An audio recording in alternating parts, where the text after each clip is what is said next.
Evening. Well, I would like to call to order the September 2024 regular monthly meeting of the Stevensville School District Board of Trustees. It is September 10th, 2024 at 7 p.m. My name is Stephanie Esch, standing in for Board Chair Ben Meyer. Would you please stand and bring the pledge of allegiance?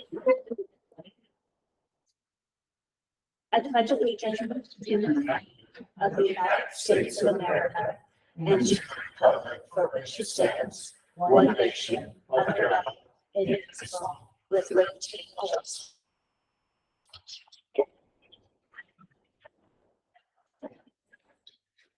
We'll now check in and do a roll call with our trustees. Fran? Here. No Nathan? Ben is absent this evening as well. Billy? Here. I am here. Tony? Here. Jennifer? Here. Dan? Here. Thank you. The board would like to thank you all for coming this evening. We'll open it up and start with some public comment. For those individuals who intend to address the board during the public comment portion of the meeting, the board chair will call on individuals to speak at the appropriate time. Once you've been given the floor, please state your name for the record before giving your comment. Comments will be limited to 3 minutes per individual out of respect for the time of all present at the meeting. The purpose of the public comment segment of our agenda is for the public to bring a matter that is not on the agenda to the attention of the board for the board's information or for consideration at a later date. The board is precluded from discussing or making decisions regarding public comment items since they're not specified on the public meeting agenda. In addition, the public comment section of the agenda is not a time to raise personnel issues. To avoid violations of individual rights to privacy, please do not make comments referencing any students, staff members, or members of the general public. Public matters do not include any pending legal matters, private personnel issues, or private student issues. Please do not attempt to address such issues at this time. We're going to start public comment off just a little bit differently today. Tonight, we want to begin by acknowledging a hard loss for our community. Last week, we lost a sentinel part of the Stevensville community and family when Coach Ralph Surratt passed away. Ralph has been the head varsity coach at Stevensville for 32 years. I believe that he founded the program, and it isn't an exaggeration to say that he has built soccer in Western Montana. Ralph's passions were soccer and teaching soccer. His players meant everything to him. He trained with love, a hard work ethic, and deep connections and humor. He poured himself into mentoring to players to be the best versions of themselves, and he built the best teams, and he created the best fields. I have to mention his fields because he made the best fields. His pure dedication, his earnestness and kindness showed through in everything that he committed himself to, which is how he connected so deeply with so many of us. As soon as you met Ralph, he was in your heart. Ralph was interwoven into this community's fabric, weaving so much of it himself. There are a lot of broken hearts from the loss of Coach Ralph Surratt. With full gratitude that we say to his family, his soccer family, and his community family, that our hearts and our sympathies are with you all. I would just like to thank Coach Surratt for his service to our kids. There's rarer people in this world that get to spend their life pursuing their passion. And he loved soccer, but he loved kids. And when you hear stories, and I've learned more about Coach Surratt over the last week or so through people that have moved on in life and are adults now, and talk about the impact that he has had on them and their lives. And I think as educators, that's what we're all trying to do. And so I'm proud of Coach Surratt and the work that he did for our kids in Stevensville. Thank you. I have one statement to read also for our board chair who is not able to be here tonight, for Ben Meyer. wanted me to read the following statement. The loss of Ralph Surratt is a sorrow felt well beyond the supporters of the soccer community. Ralph was more than a coach. He was a trusted role model and a leader in our school community, a life mentor to youth and adults alike. The interest expressed by many in the community in naming the soccer complex after Ralph is understandable and fitting. No doubt, Coach Surratt's legacy is among the giants of Stevensville athletics, including John Monk and George Vogt and others. The loss of Coach Surratt was untimely and hard to understand. The school board hopes to consider renaming the soccer complex in a manner that respects time for mourning and processing the results in a decision that is fitting and appropriate for the school and the community. So thank you for allowing the board to be vested and the invested stakeholders to be part of this process. I would like to take a moment to open up public comment, both from the board and from the public, for people who have something to say about Ralph. When people have said what they've wanted to express for Coach Surratt, then we'll move over into generalized public comments. So if we could hold those for just a few minutes, I would appreciate it. Does anybody on the board have any comments to make at this time? I will, especially. Thank you. I just want to, I too want to express my gratitude to Coach Surratt. He, my kids didn't play soccer, but he was always recruiting for soccer. Always recruiting. And many of you know that my son runs, and so Cody would be running in town and Coach would stop and go, "Cody, you have to come," our young man, because he never would remember Cody's name. He didn't see Cody all the time on the soccer field or anything. And he, "Young man, don't you want to play soccer?" And he says, "Actually, I run for Coach Lewis." And he goes, "Okay, never mind, because if it's Lewis, it's gonna let me take it." So he was always recruiting and always youth. And like Dave said, that that's what we're here for, whether we're on the board or an educator or just a community volunteer. That's what we're here to ensure that our community is the future of our community is guaranteed for the youth of our community. And I think Ralph, I know that Ralph did that in the 30 some odd years that he's been in our community. So we appreciate him being here. It's difficult to add anything to what's already been said, but I was here 32 years ago on school as a member of the staff and as a coach. When Ralph and a group of individuals in this community came forward to start a soccer program. And a lot of skepticism and a lot of questions were asked about who, what, when, where, how, why. Over those 32 years, Ralph Surratt created a dynasty. He created what I consider to be a soccer empire. I don't think, with the exception of one other current member of our coaching staff, anybody has ever been a coach here as long as Mr. Surratt, maybe John Monk. And I know Bill Everett, the tennis coach, has, but Ralph will be sorting this, not just as a coach, but Ralph will do this as a person. Thank you, Dan. So would anybody else like to say anything about Ralph tonight? Thank you, guys. I'll now open it up to more generalized public comment. And on that note, I think it's really also important to acknowledge the joy and the success that has also been occurring here the past couple of weeks, because there's been a lot of that. We've begun our school year full of vigor and enthusiasm. It's great to see our halls and our sidewalks filled with students and families. Our seasoned staff, it continues to just raise the bar, and our new staff is bringing fresh vigor. Our admin team is taking their wealth of experience and just wrapping around the entire district, and everybody is doing so much just to lift. We've had successful open houses, freshman orientation, senior sunrise. We've got students pre-K to seniors finding their classes and learning how to open their lockers and find their cubbies. And so to our whole Stevensville community and team and everybody that makes this work out, thank you so deeply. Thank you. This is a really big deal, and we know how much energy that you all put into it. And the other thing I would like to acknowledge, Dave, I forgot to ask you if I can say anything about this tonight. It's a little risky. Can I talk about our new website?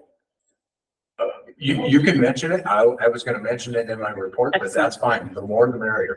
So we also have a brand new website, and it's super exciting, and it's so, I couldn't find something earlier, but now I can find everything, and it's just gonna be such a useful communication tool, and things are just going in such a beautiful direction. So for everybody that's made that happen, thank you. Thank you. Is there any other public comment from the board this evening? I do something. Fran? I happened to be on campus yesterday when the fire alarm went off. I just want to thank the staff and the superintendent. It was very organized. We had no chaos go on. It was not a fire drill, unfortunately, in some ways. But it was so organized. We walked out of our meeting and saw all the kids and the staff. And then today when I was on campus, one of the teachers commented about how the teachers came from their classrooms and went to the lunchroom because there were kids in the lunchroom to help make sure everybody was safe. And it's just, as a community member, as a board member, as a parent, it was refreshing to be on campus and to see such an organized release or evacuation of our students in it was just an amazing experience. So I want to thank the staff and the board or the administration for being so organized with that, because it was amazing. Any other board comments this time? Any public comments? Yes. Hi. I'm Dakota Milton. I teach 4th grade and here at Stevensville, and I also coach the cheerleading squad. This is Sheridan. She is my assistant cheer coach. We just wanted to come and just explain to the board that we have 17 athletes this season, which is awesome, and then 1 mascot. And so 18 altogether. We are one of the only golf and cheer that do not have a paid assistant coach. We are projected to have about 30 athletes next season for winter season, which is super awesome because when we took over the program in November, we really wanted to grow it.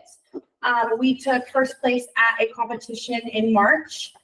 We have like just huge success with cheerleading and bringing in students who need a place to be and need sisterhood and brotherhood. And we just really want students to come that might not have a place in other sports and just to grow that. And so we have been aware that there is nothing in the CBA right now of a paid assistant coach.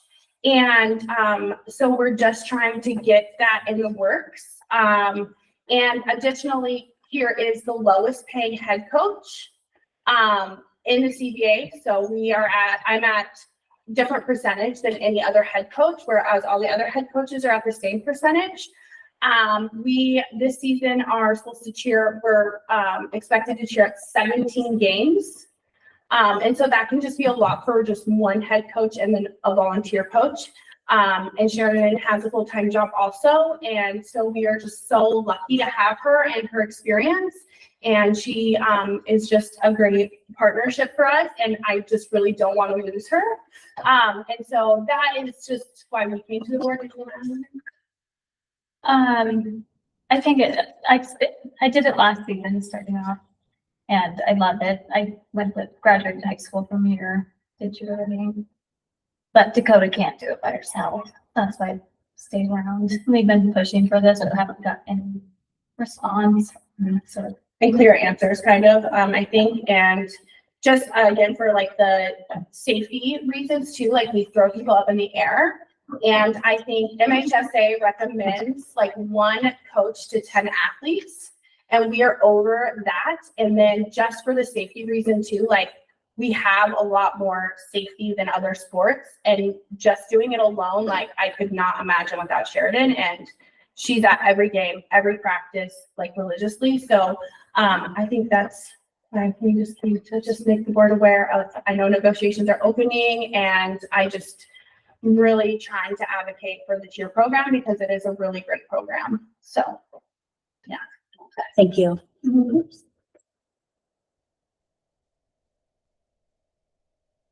Public comment this evening?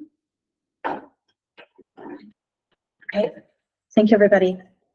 We'll move on to our first matter of business, which is the approval of minutes. And we have 2 sets of minutes this evening. We'll start with August 13th, our regular board meeting for August. Was this an amended copy? This is an amended copy. Christy, would you mind speaking to the amendments that you made? I'll try my best to remember everything. And if not, I can, No, that's okay. okay. There was one citation in the original minutes. I wasn't told it had the original minutes, but my understanding is the original minutes had, an accidental mistype, that had Kathy Cook in them, and that was removed in there. And the right name was placed in it. And then there was another section that indicated that Dan was not present, and that was added because Dan was at the meeting. And then there, under section H, budget priorities, there was a motion and a second, but the vote was not mentioned, and that was changed and amended so that the vote was mentioned in that section. So Sam made all the appropriate changes, and I passed that out for the board members so that they could review those. Had one more thing too, Stephanie. Okay, what is this? So on page 4, under section D, where we were talking about baseball, it says after some discussion from the board, Jennifer Gunterman made a motion to consider adding baseball. I'm not sure it was a like to add baseball, not necessarily to consider adding baseball. So Strike the word consider. I I would made a strike the motion word to, consider is what I'm saying. and change adding to add. Made a motion to add baseball to the budget. Yeah. Right, correct. Does that sound? Is that right, Jennifer? That sounds right to me. Awesome. Thank you. Any other observations or edits for August 13 regular board meeting minutes?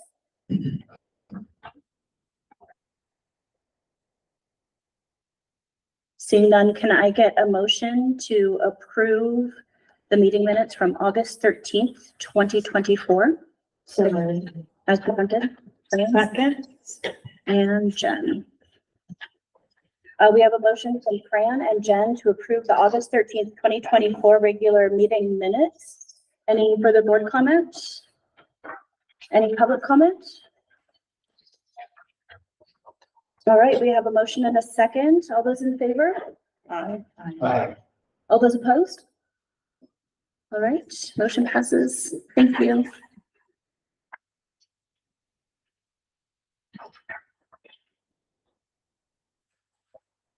And our second set of meeting minutes was August 23rd, 2024 for our special meeting minutes.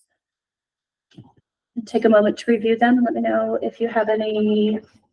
Christy, there were no edits asked of you before.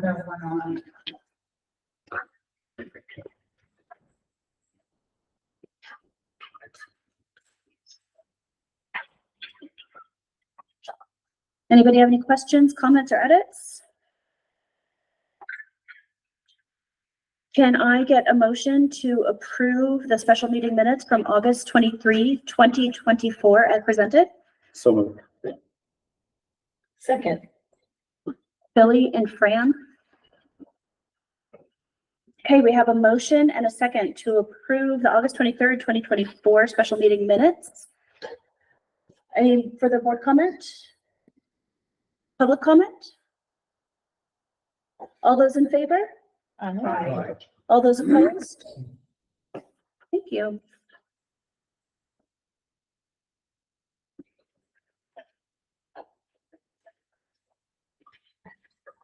We'll now proceed to the approval of claims. There, you were provided claim information in your packet as well as some additional claims here on the table. And Stephanie, I added the totals together and they were separate order for the phone numbers, so that's why you see just one section. Excellent, thank you. And take a moment to review the handout in front of you. Does anybody have any questions about any claims at this time? The A to Z personnel, is that just backup or what It is is that? substitute custodians when we need them. Okay, just, that's kind of a ongoing thing, It but could be an not, ongoing thing, just depends on what's yeah. going on. Dan had a Oh, I'm sorry, Dan. I'm on a hard copy. I'm on page 6. And I'm on line 41706, education logistics support rate, $9,710. Is this Edgelog? It is, yeah. And what are they doing that Harlow's couldn't do for us?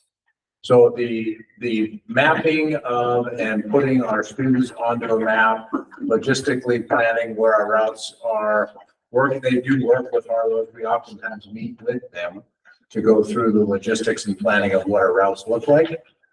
There is definitely a significant investment into Edgelog in terms of figuring that out.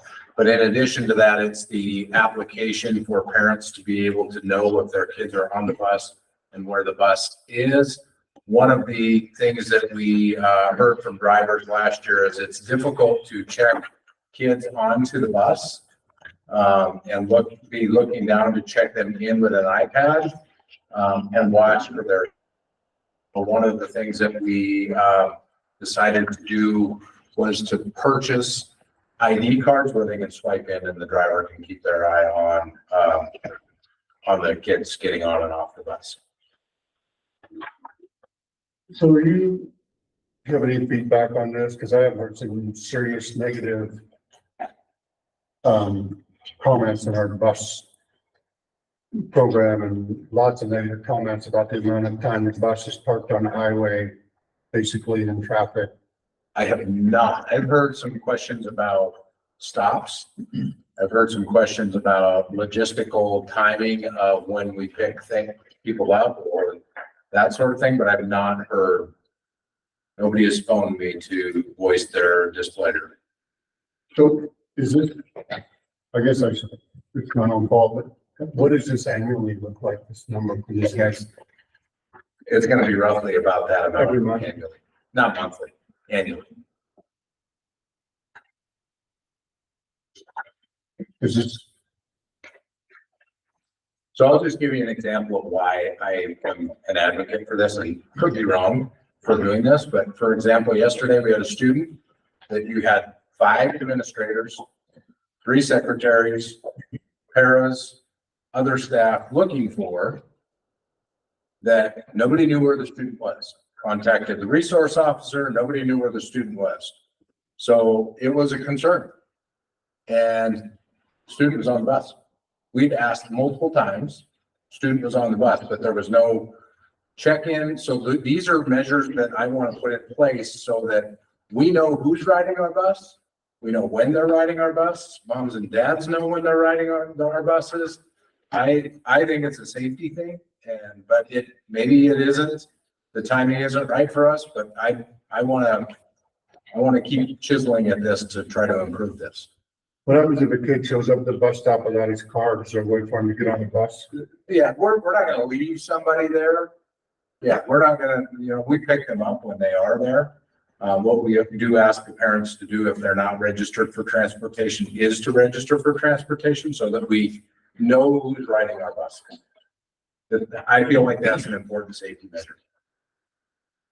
With that also, we're able to manually check the kids on, but it's different to check one child on than it is trying to check 10 or 15 children. At a I just, it just seems in some way, it seems a little bit over the top. And I think about all of the years that kids get on buses and get off buses. And I don't know that we've ever totally lost one kid. You have to close the door and walk the distance of the bus every time the driver gets off the bus to park the bus. So just looking at everywhere that's possible to save money. And I don't know that there's a huge gain from it, but that could be just me. Maybe I'm not up with the times. I know we've hauled a lot of kids back and forth to school, since, the beginning of busing. And I don't know of one time where we, totally lost somebody's kid. But anyway, let's see what goes forward here and watch it. I actually intended to follow buses on bus routes to see if people were just complaining or if they're actually were parking the road for a long period of time. I don't know how that works. I don't know if there's a record of that or not, but at this point, we should pay the bill. So I'm just. I think we live in a world where there's lots of different safety issues that we didn't have 5, 10, 20 years ago here at schools. And there's lots of things that we've put in place. And I think kids out on the roads and knowing where your kids are is super important these days. I actually like this extra management piece. And I think making it as easy as possible on our drivers makes sense. And I think people have been frustrated with buses stopping in the middle of the road for forever because if they don't plan ahead, I know if I leave my house at 8:05 rather than 7:55, I may get to work at the same exact time because I may be in that line of buses, but it is what it is and you have to plan for that because one of the kids safe on those buses, so you have to stop behind the bus. And kids have to get to school, and whether they're checking in or not, you're gonna sit behind the bus. So, I don't know, I think this is definitely a value for us. I kind of agree with Jen on especially on the safety thing. I mean, I agree with Tony. I mean, when I was a kid, we would intentionally hide in the bushes and wait for the bus to go by so we could like walk to school and dink around on the way there and shuffle when we're done getting ready. But the culture that we live in today, the world that we live in today is not like back then. And I mean, anything that we can do to make sure we always know where our kids are it's worth paying for. Are there any further questions about any of the other claims either in your packet or on the table?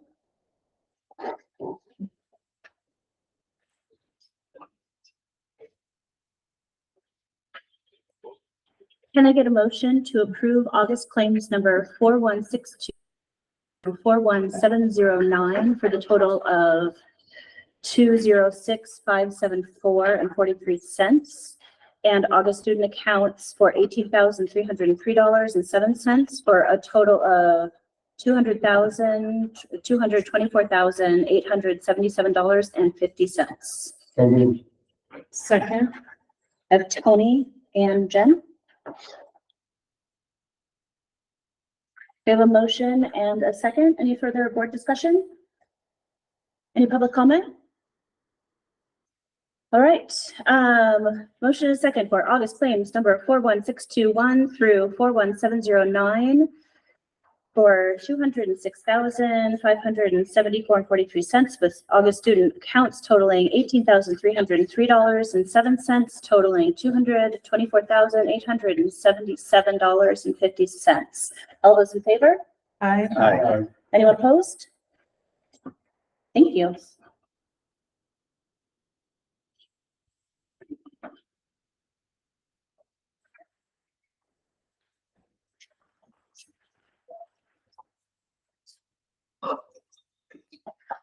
This brings us to our consent agenda. On your meeting minutes and in the narrative, you will see a list. There are two substitutes, I believe, in your packet. a list of hires and no resignations on our consent agenda this evening. Does anybody have any questions, concerns, or items that you would like removed from tonight's consent agenda?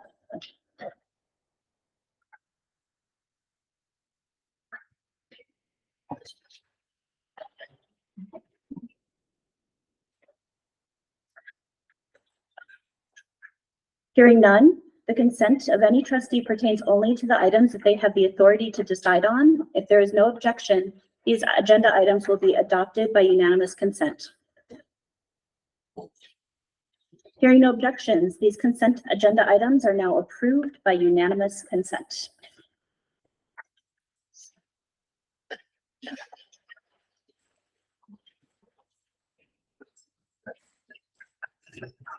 And we will move on to our informational items for the evening, starting with trustee Gunterman providing the loan roll reports. It's going to be very short because unfortunately I was not able to attend their August meeting because I was out of town. As far as I know, their start to the school year has gone well. I've heard that Mr. Dubell is plugging away at his treatment and doing okay for now, which I think is awesome, and is able to do his treatment currently at home, which I think is huge. I will be going to their meeting next week, so hopefully next month I will have a better report. Thank you, Ms. Gunterman. Move on to the superintendent's report. Yeah, so just a couple of things. The committee meetings will start to fill up and become a little bit more vibrant, but we're rolling through the start of the school year. Upcoming event, certainly the board training and retreat on September 23rd. We'll start at 9 in the morning. First off in the morning will be our district's attorney doing some training with us and walking us through some things.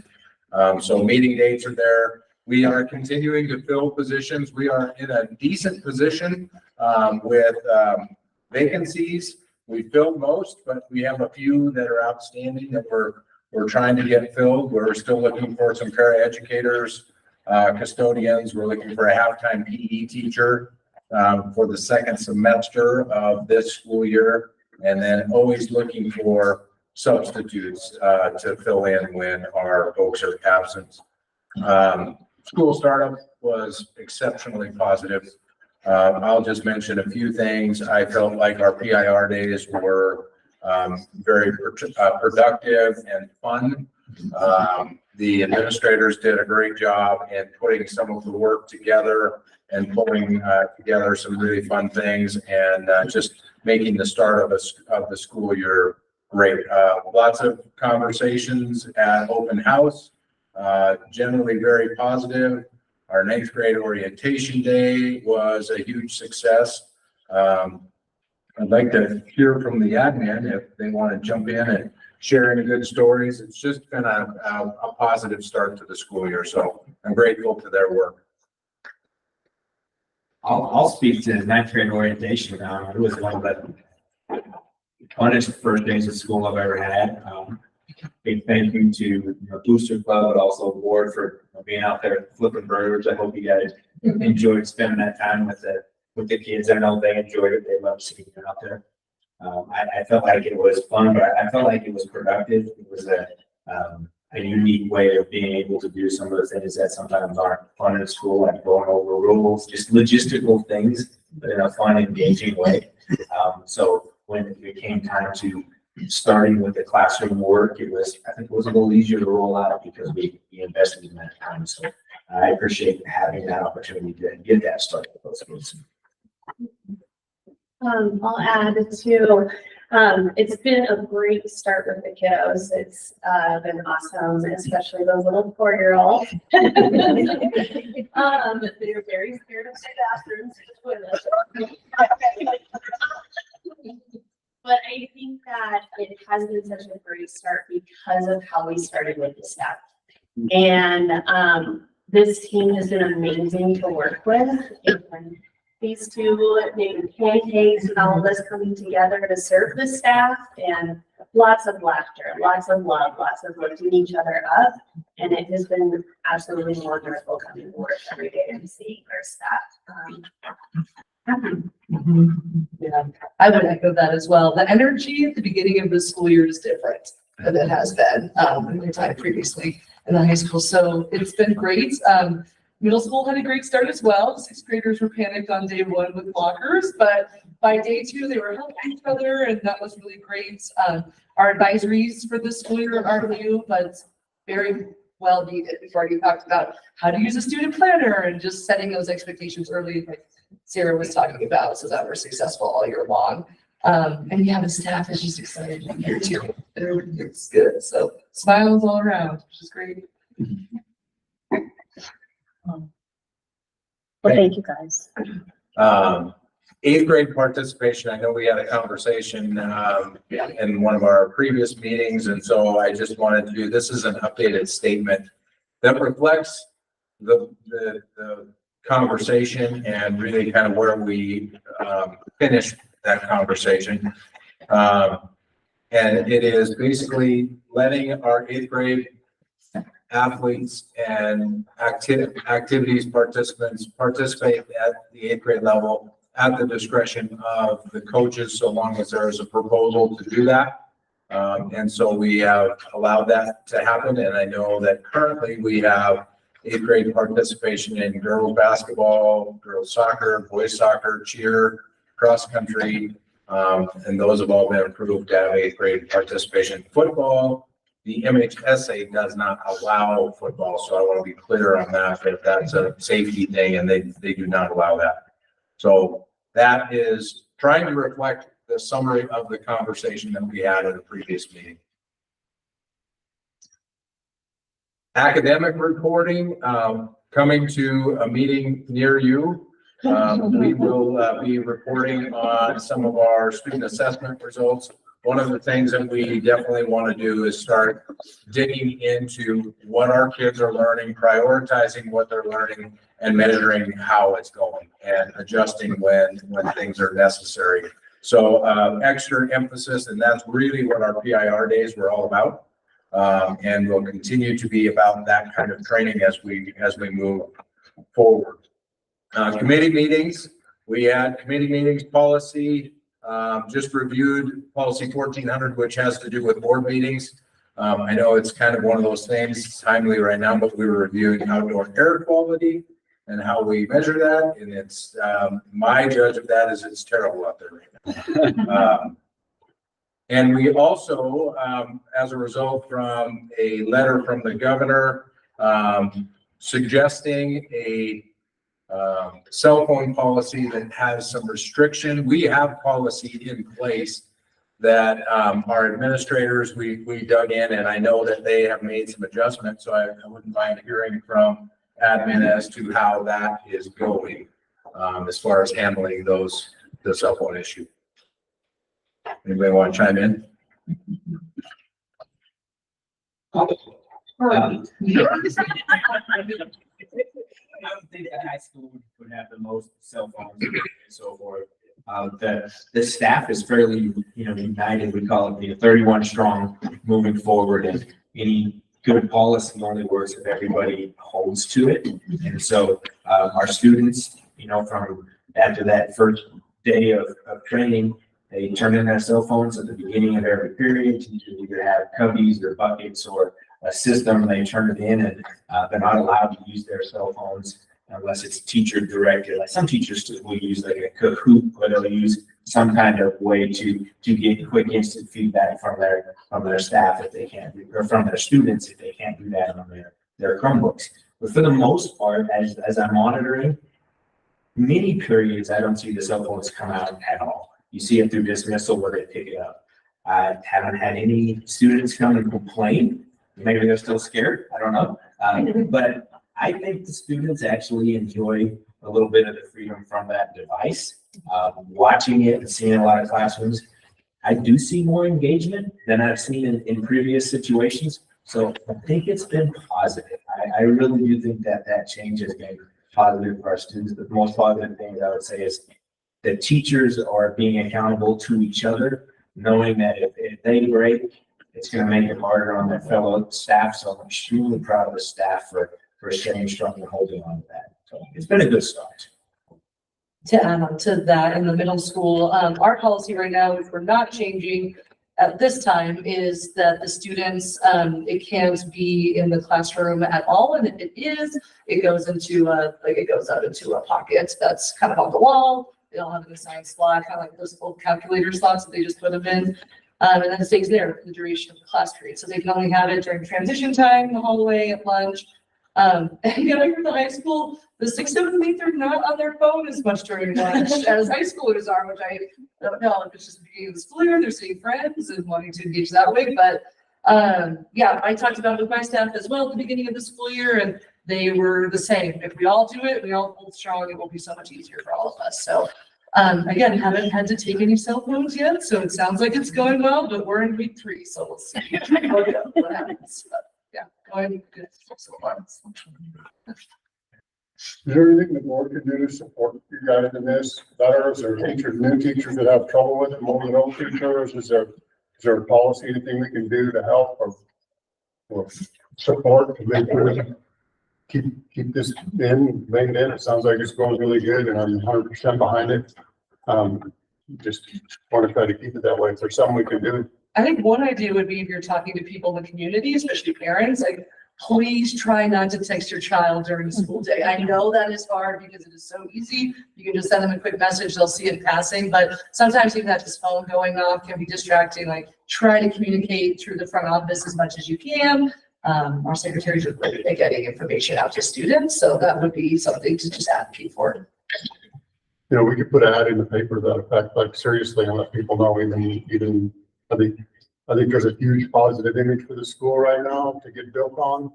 And I just, you know, I don't know if that's up for discussion at some point, Dave, but I think it would be, put something out so that ask the parents and it just lets the community know that we're following that ban. And I don't have to answer that question every time I show up and there's 100 people there. So, well, I just think that any way to build on this school, you know, this is not going to get easier as it goes forward. Every school knows they're going to have to pick up the pace, or we're going to start suffering over these, losing money, bond money through the enrollment. And so I just think it's a big deal to keep things as positive as possible.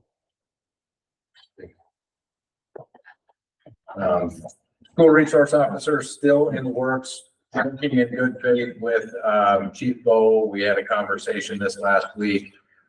It will be, the contract itself was in front of the mayor and they're working on that. And so we have a school resource officer working now and filling in. There's one officer that Chief Bo has got into a training program at this point, but we have a substitute. So totally working in good faith and working through that process. So we have a resource officer on campus. Exciting news, second time it's been brought up, the website. So if you will go to stevensville.k12.mt.us is our new URL, our new website. If you have a cell phone on you right now, pull it out and go to your app store. And in the app store, search for Stevensville Public Schools.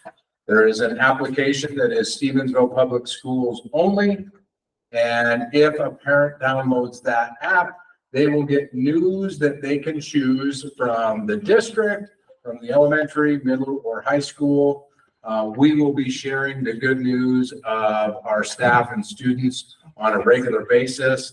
This is a way to improve our communication to the community and share the remarkable things that our people are doing. And they're doing a lot of great things. And so please look for some communication from my office tomorrow with some instructional video to download this app and to get started on the new website. And we'll be more present in social media as well. One of the tools that the website allows us to do is to connect not only to the app for those parents that want to just see school news, but it will also post on Facebook, Instagram, and Twitter. I know it's called X now, but nobody knows what X is. So we will start to share the good things that are happening in our district through that application. Excited about it because there's so many good things that happen that people are going to be aware of. I took a look at it yesterday, and it's awesome. I know Lone Rock went to the same system a couple of years ago, and it's just been not only easier for families to get information, but I think it's been easier for the administration to get out information because it's so much more streamlined. And so I hope you guys find the same, and it saves everybody time and effort. I'll also say for it just showing up this week, you don't hit glitches when you're going through it. It's smooth. It seems to be very functional. They did a really good job of waiting until it was ready, putting it online, and that kudos to the admin team and the secretaries and the offices that did a ton of work to get all of that up and running and ready to go. Just a great job, and appreciate because getting the school started alone is really hard. And then throwing this on top of that was an extra burden, but they did a great job getting it done. thank you. It's great photos also. A lot of them you guys. Something good. Okay. My name is Peggy Evans. Could I go back to the cell phone issue for just a minute?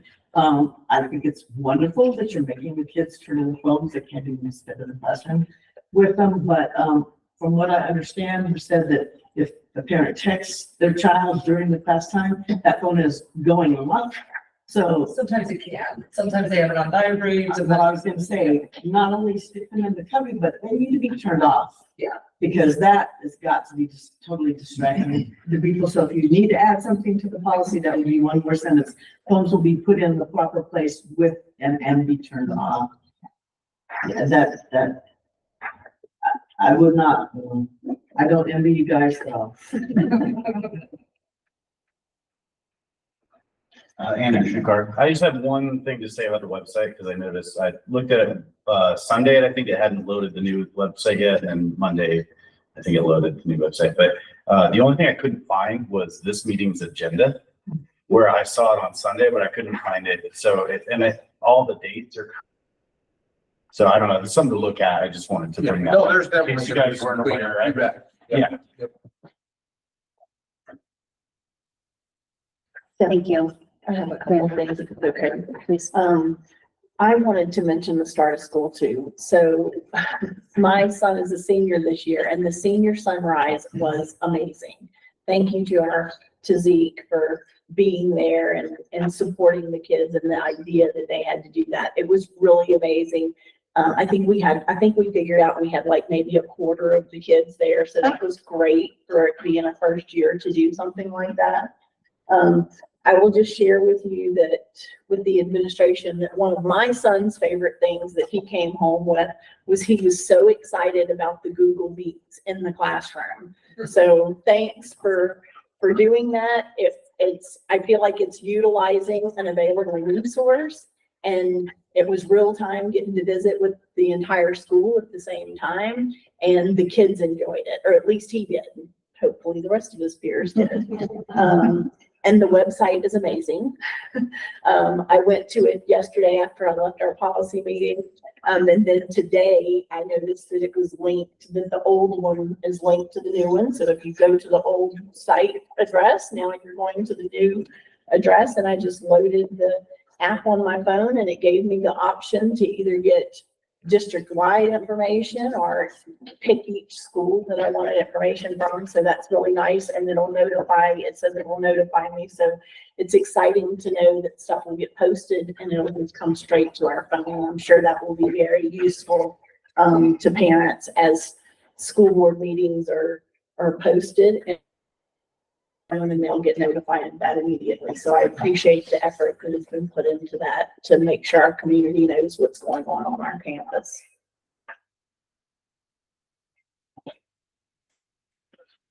I'll keep rolling through my, and I think this is maybe a little bit out of order in the packet, but, just so you're aware of enrollment information, this is something that,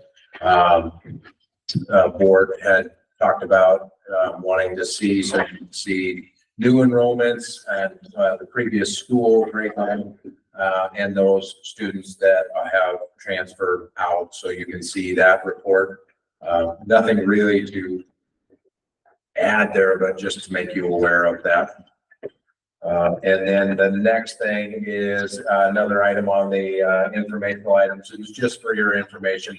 These are updated as of August 13th when I received this update from Marlowe's. Contractually, each year at minimum, the rate goes up by 3.5%. So this letter is to notify the district of that increase. If CPI is higher than that, it can be higher, but 3.5% this year, and that impacts our transportation budget. So that's just an FYI proposed. Yeah, and then next would be our activity. So Danny, do you want to chime in for, I don't know if you have that information in front of you, maybe. I don't have it in front of me. Okay. I do. Are there any questions about, we have athletic participation in the high school, and any questions about that? Those numbers? Yeah, Dan. I'm obviously concerned about the number of South varsity football. Has that number held steady at 24? I think last year, I want to say it was about 35. We did have a few people leave the district. And right now, I mean, we have, I don't know if we have that on there, but we don't have enough to field a JV team. And so we don't have JV football this year. So I think right now, Coach Brown is trying really hard to just develop that team and really kind of grow them. And I don't know, sort of, I don't even know how to say it, but he's just trying to kind of reimagine and kind of reinvigorate the program. Because I think that there's just been, from past meetings, we've seen some negativity, and I think that he's at this point just trying to really get the kids excited about it and keep them from getting discouraged, because I mean, the first two games, they lost by quite a bit, which was discouraging for them, but I think he's trying to keep them just looking to the future and with their eyes on growth. So I don't know, Dan, I'm not sure in terms of like what that number, it was probably a decrease of about 10 people, I would say. Well, 24 is probably a pretty accurate, correct? Yeah. Is the percentage of the student body, is that average or? I think that's a little bit higher. Didn't we talk about that? I think Yeah. it's slightly higher than it was last Just year. wondering. It's up about 10% from last year. So there's more kids involved, which is great. Involved kids enjoy high school, and they do a better job because they're involved. Boys soccer's. Yeah. That's awesome. It is. Kids are excited about the athletics this year. It's, I mean, I don't know. It's just kind of what everybody's talked about is pretty palpable right now. I think just there's a lot of positive energy and excitement in the school.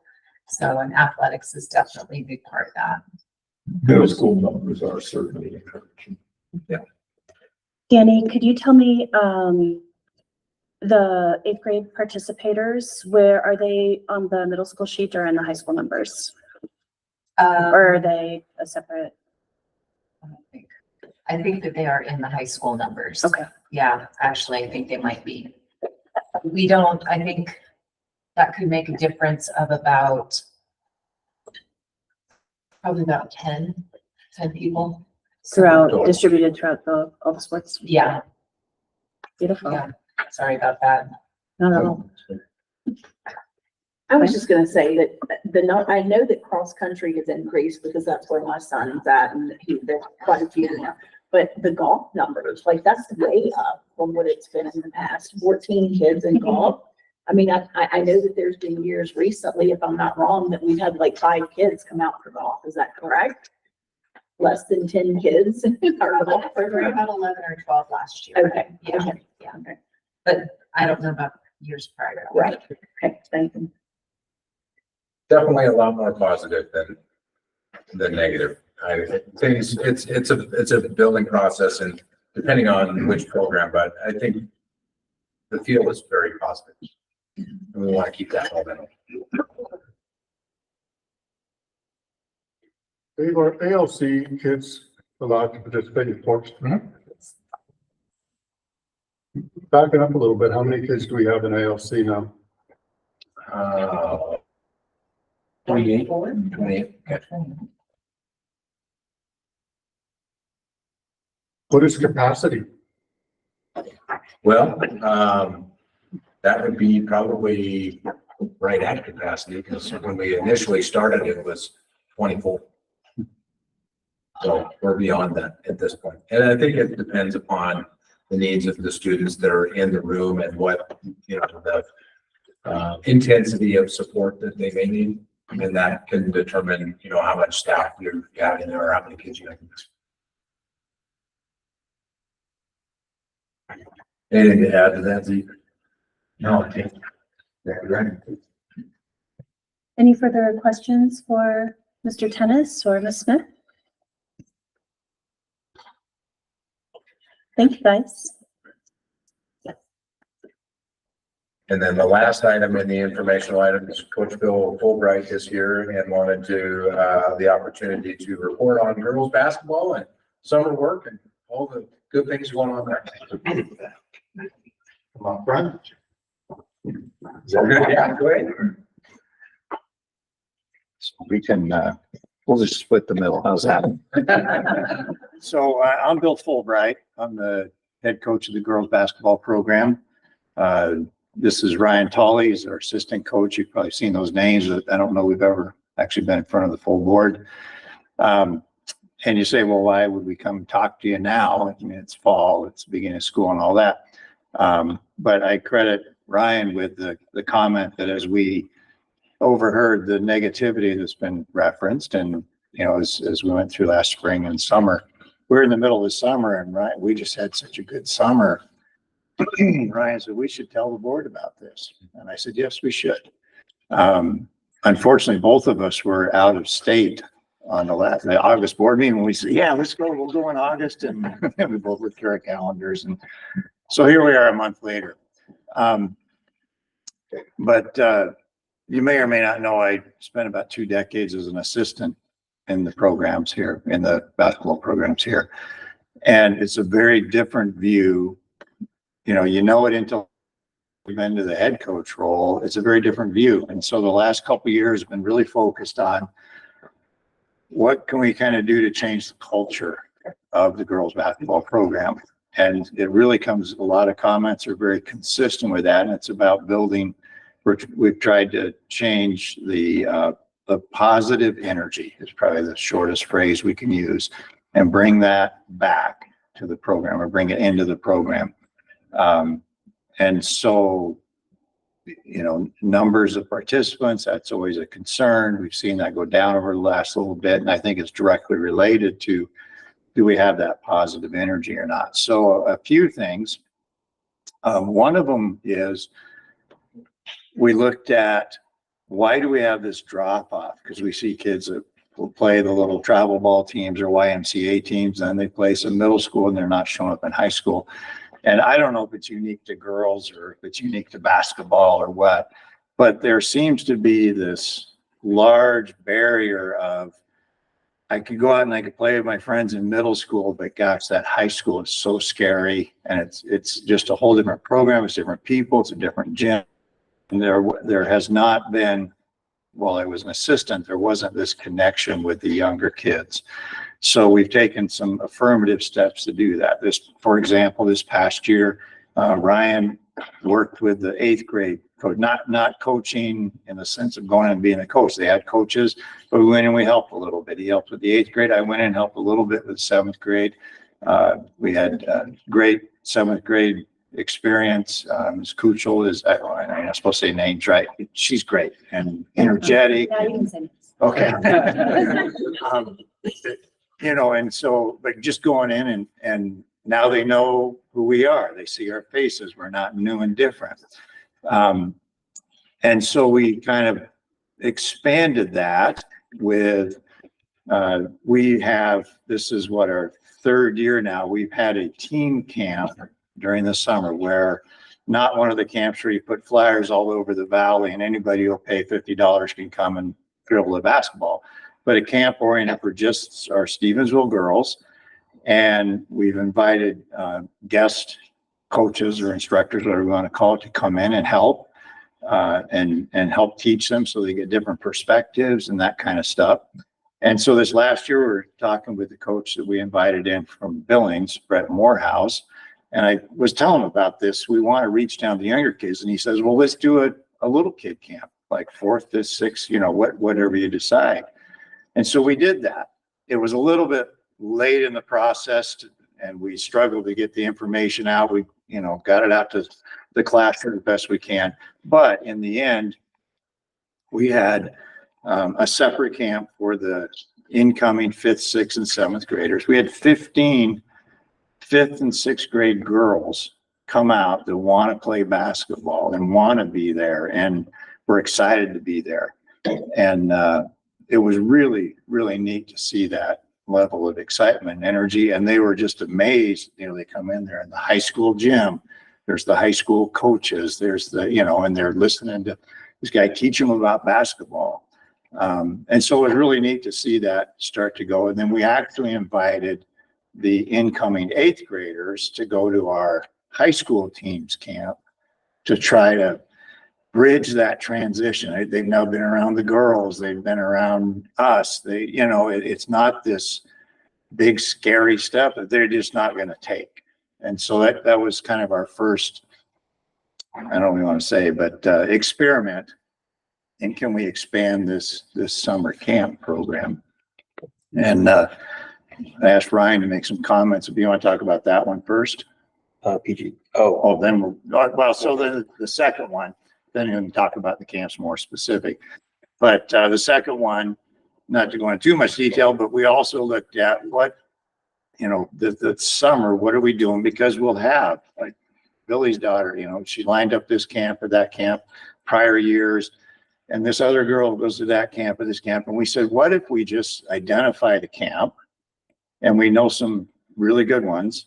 What if we identified a camp and said, not as a team camp, because you can go to those where you take a team and you pay to be taught as a team, but why don't we just have them all go to the same dang camp? And so Coach Tully and I and one of the moms, Erica McCoy, ended up being only 5 girls this year, but we took 5 girls to a camp in Draper, Utah. They spent the week together. We had an Airbnb. They all got to stay in together, and an amazing bonding experience, as well as really high level basketball learning. And just kind of planted the seed. So next year during the season, as we're talking about, okay, we're going to do this together. And yeah, we're going to bring the younger kids from seventh grade on up could go to this camp, and we'll take them and we'll just keep trying to grow that, where we coordinate them going to the same one. So again, it's not this big scary transition, and they get to work together. You had some comments about the camps? Yeah. The one we have here with Brett is definitely more basketball training type stuff. The PGC camps I've been to a few times. I would say they're unlike any other basketball camp. You're not going to find one like it going to University of Montana or Montana State. It's unique in a way where they are a lot longer during the day. Every session has a classroom session and a workout session, and they're not just teaching basketball. They're in there showing examples from college players to pros about leadership and the positive attitudes they have, and the things they have to do for teamwork and all this stuff like that. So they're showing clips from pros or college players that they might know, and they're talking to them about the approach of just having that mental positive mindset throughout everything. And the whole camp was uplifting. I mean, there was energy in the gym all the time. which is what sets that camp apart from any other little basketball camp. But also the girls, when we would come back to the Airbnb at night, they would want to talk about it and they would want to plan our season. Like, we need to bring this into our gym. It needs to be like this. So it was a lot of fun, but I think as far as getting these kids to buy into the programs with things like that, it was exciting to see the plans they had for this upcoming year, and coming back and talking to other girls about it and things like that. We heard stories throughout open gyms during the summer afterwards of them sharing their experiences. So it was a really good thing that we hope to continue to keep doing. Yeah, we want to grow off of that. These were both kind of experimental ideas this year, and they both were very positive experiences. And we think the girls now talking in the locker room about what a good thing it was will make it grow, just that continued experience. Tony? So this is particularly interesting to me, because I have watched a great deal of Caitlin Clark play basketball. And Well, we taught her how to play. Oh, yeah. Yeah.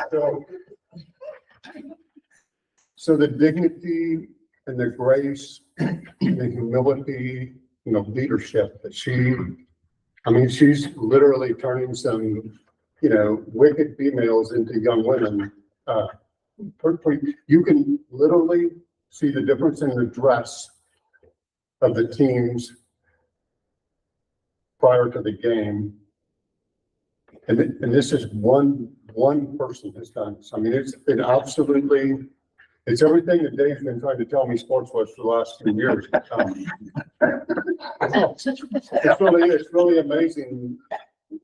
I've watched it very carefully, and it gets better. What she has done with her teammates, the sportsmanship that she has provided there. So I don't know how you follow that up and use it, but I think it's more than just on the court. And I watched, as you well know, I attend some meetings that are pretty contentious, and it takes a lot of moral fortitude to sit in a room. And so when I see some of the sports go on, I know that there are kids that really maybe aren't as good today. They feel left out. They feel beat up. They don't want to be in the room. So I'm 100% behind this.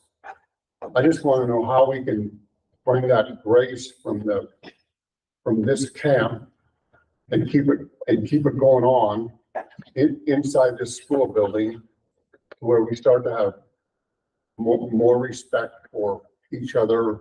How we promote that beyond just, because I'm guessing when you guys left the camp, it was a quiet ride for a while till people got back to, we need to check my cell phone and things get ramped up. I'm guessing it was pretty subdued atmosphere. There was pretty classy situations, but then the closer you get to the pressures of everyday life, this ramps up. And so I'm 100% behind. I just want to know if you see that if you think I'm delusional, if you can see that with it. I'm sure you're watching some of the same stuff.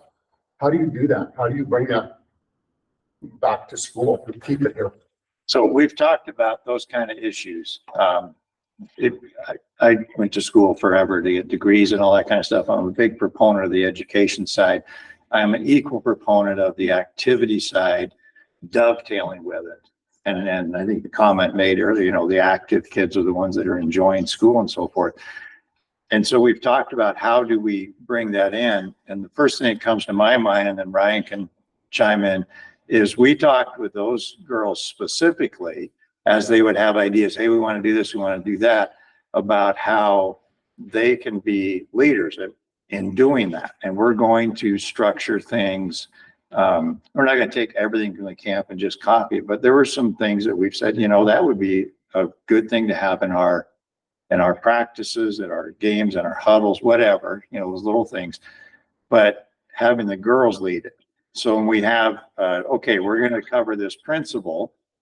Why are we up there flapping our gums? Why don't we have one of the leaders of the girls be the first ones to teach it. And then we can provide correction and so forth, but have them teach it, have them lead out, whether it's on respect. And that's what Ryan's talking about, both the camps. It's interesting. The philosophy of the coaches is not, can you dribble a basketball around that microphone as faster than he can? You know, that kind of thing. It's about the mental aspects of the game and the leadership. And so it's about respect, enthusiasm. One of the phrases where you, oh shoot, just went out of my brain, an energy giver, or remember the other side? Energy taker, basically, you know, and the girls are using those phrases and talking about, okay, well, they get to teach that. That's our thought, is they're going to teach that and model it and lead it. And then we talk about, it's not just while we're in that gym. It's not just in the locker room. You know, it's on the, maybe it's on the bus when we're going to games, it's at other gyms, and then it's in the school, and it broadens out. It's at your family, it's at home. All that stuff is talked about at the camp. And that's what we want them to do. Yeah. A lot of the language is positive. Instead of calling someone out, call them up, you know, trying to elevate them. And bringing it back to first day of practice, we know is going to be tough because we got the 5 girls that went and experienced it or are on board. And now we all have to get probably another dozen girls on board with this or more.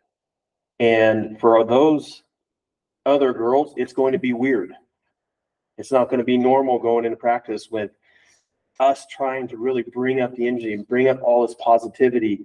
And it's going to take a little bit for them to get on board. But if the other 5 girls that went can stick with us and push through it to where by the time week 2 comes around, this is normal. This is how it is, that it's not something weird. It'll be a lot of fun. They will have a lot of fun. There'll be a lot of energy. You're going to see them play extremely hard. And I think that's what makes it fun to go watch, whether they win or lose. If they're playing really, really hard out there, it's fun to watch. As a parent, just first off, I really appreciate your commitment to our kids. As the Lone Rock representative of this school board, I would just say, you were talking about bringing 8th graders to camp. I just want to put a plug in for those Lone Rock 8th graders. Make sure you get out there and let them know, because their school year ends earlier than ours. And I know one of those things that as a parent, I mean, I'm away from it 4 or 5 years now, but getting the information about the Steve I open gyms and stuff for those 8th grade girls is hard to get. And it's so important for those kids to get plugged in, because Steve I is you're talking, it's scary for the middle school kids coming up to the high school. For those Lone Rock kids coming over to Steve I, it's that much more intimidating. So I just have to put my plug in there for them. And I appreciate that. One, we recognize that. 2, just inadvertently, I learned that one of our alums is now the principal out there. Shelby Murphy. And she was a good friend with my son, so I know her, and we ran into each other. I know her mom. Actually, I work with her mom. And she was telling me what she do. So we conversed about that very issue, about how do we get better integration, because it's the same idea as you say. Yeah. And so I appreciate that. I have so much to say, but I'll try to, this is exciting to me. This is exactly, when I was the booster president, this is exactly what we had talked about in our, in a committee we had formed, that we've got to start at a lower age and work with our girls and boys, all of our athletes, so that there's some consistency. So the idea that y'all went and worked with and participated with the coaches of the younger girls is just so exciting to me, because we've been talking about that in Stevensville for a lot of years, and now it's going to happen. And the way that we get it to continue, Tony, is by the example that these coaches right here are setting, because the other coaches are going to see it and they're going to want the same thing for their teams. My daughter didn't play basketball, but she was the basketball manager, and those 5 girls will make a difference. And I say that, and Bill knows that what I'm talking about, and is It only takes 2 or 3 to pull the team together. And we watched it my daughter's senior year. We watched that happen and then rally around and do good things. I'm super excited and I hope this catches on through all of our athletics. And I think the changes that we're making from the very top to the very bottom in our school district is going to reflect, it is reflecting that and will continue to reflect that. So thank y'all for the effort that you put in. I know that when you put in that time during the summer and the time that you're away from your jobs, and I know you're getting paid for it, but we all know that you're not being truly compensated. We all know that across the board, right? So we appreciate the effort that you're putting in to our students, because it really is not about basketball, is it? It's really about creating leaders in our community so that they can go back and be principals in our school districts and mayors and police officers and all of this that we're seeing happen throughout our community. And when we really pay attention and we think about those kids or those young people, because they're not kids, I still think of them as kids, but when we think about them that are now back in our community and serving their community and working in our community, if we really take the time to look at it, it is those kids that were actively participating in stuff in school. And so thank you for being part of that. Thank you. We've taken enough of your time, but we just wanted to get an idea what was going on. You're always welcome to stop by a practice. Billy watches from the corner. If he refuses to come in, he just watches from around the corner. You know, Tony's inadvertently walked in the room last year and I put my arm around him and made him watch for a little while. Tony. Well, I just think it's just a big deal. There's more Yeah. to winning than having the highest score. Yeah. And sometimes, just as a society, we lose sight of that. And I think sometimes we teach for, you know, the biggest paycheck, not the greatest deal of happiness. And so it's refreshing to see that, and I'm hoping we get to see more of it. So yeah, I'm very optimistic about what you're up to, and if I can help in any way, I will do so. Thank you. Stephanie, if I can make one more quick comment, one of the notes I made here and forgot, is that I would urge everybody in the public, our girls' athletic programs do not get attended the way that the boys' athletic. Please encourage our community to go out and support these girls, because even regardless of what these coaches are doing, when they get on the court and they perform and they're doing their thing and there's nobody there to cheer for them, there is nothing. It just breaks their spirit. Let's get our community out there and support these girls, because they're working just as hard as the boys. And for some reason, they just do not have the same community support that the boys get. I just want to say thank you for, leaning in, building these connections, building the program in such a thoughtful way and really in a meaningful way. This is immense, and you are creating leaders out of some of these girls, probably all of these girls, and you're leading by example. I know that we also have other coaches that are program building and doing an amazing job in their own right, but you guys are doing an amazing job, and I'm excited to see the growth that's going to come from this. Thank you. Thank you. I'm super thankful, obviously, what you guys are doing too. I know there's one that's becoming more of a leader, bossy man. Anyways, but no, just, one of the things I've noticed watching over the last couple of years is just the attitude of the girls and the atmosphere that you guys are creating, because yeah, there wasn't a whole lot of wins and stuff.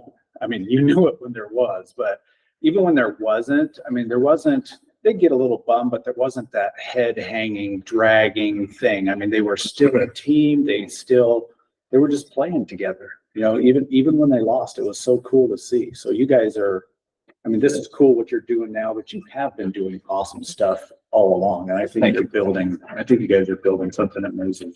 Thank you. I appreciate Yeah, it. they're good kids. They are really good kids. Yeah. Thank you for what you do and thank you for coming to tell us about it. Yeah, thanks for giving us a minute. Or 10.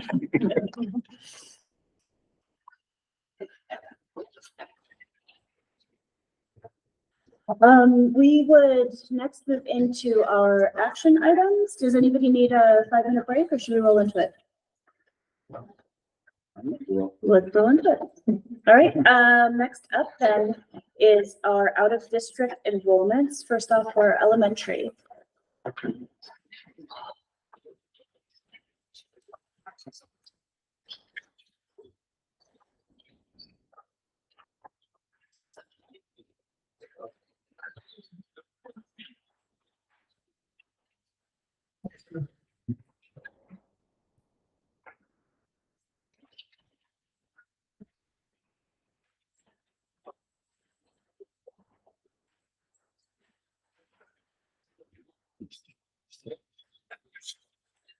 As you review what's in front of you, please remember to use ID numbers when asking any questions and please feel free to address our admin with any questions you may have.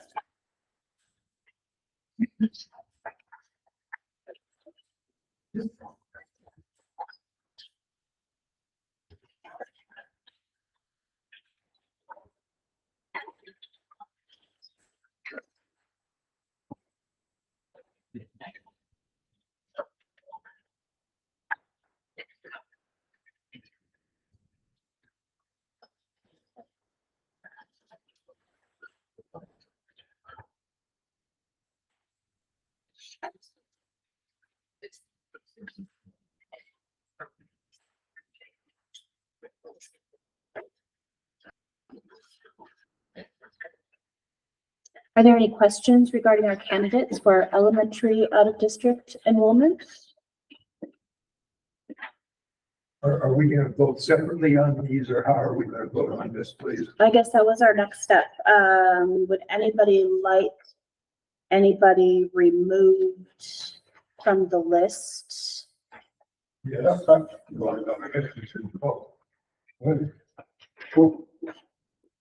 happened to the KV decline?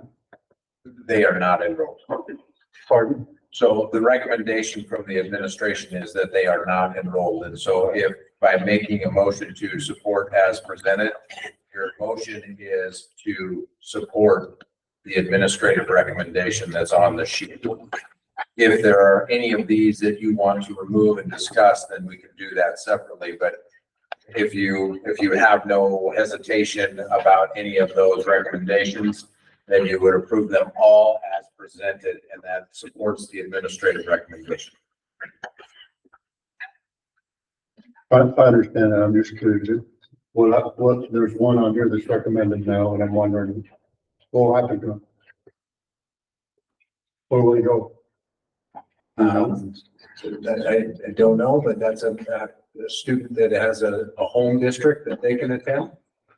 And that's how that system works.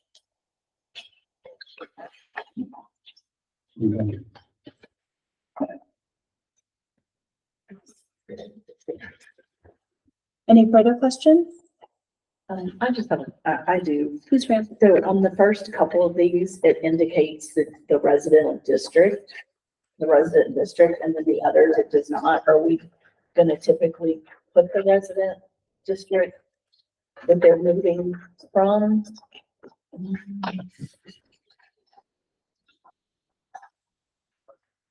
The last three do not have that information in there. I'm just trying to figure out I guess what it's our because consistency it's will be. coming from different admin. Cause I think it's the elementary versus the middle Right, school. yeah. But if you guys would like. And it's not a huge deal. I'm just trying to figure out where our what is our consistent practice, I guess, is what I'm asking. I think it's also because on the old form, it had the resident district and this form does not. So is that, I guess my question is Yeah, our we gotta, practice? we gotta get the same form. Okay, so is our practice gonna be that we're gonna know the district there? Yeah, I think that would be important. That's I would something that like- you all wanted to know. Exactly, okay, thank you. That second page there where it does have it, that's the form that should be. Okay, Kinks will be worked out. It's only 2 weeks in school. Any further questions from the board for admin? Would anybody care to make a motion? I'll make, oh, no, I You will not make a motion. I will not. Does anybody else care to make a motion? I will. Fran? I make a motion that we, approve the added district enrollment for elementary as presented. I'll second that. Billy, Fran made the motion, Billy seconded it. We have a motion to approve the enrollment of the elementary students as presented. Any further board comments? Any public comment? All those in favor of approving? I have to, that's why you're next to me. Thank you. Well, except I tried to make the motion. But between the two of us, we'll get that figured out. Okay. Billy, how do you vote? Aye. Thank you. I vote aye. Fran, how do you vote? Aye. Tony, how do you vote? Aye. And Dan, how do you vote? All right, thank you. Motion passes. I didn't try James. Aye.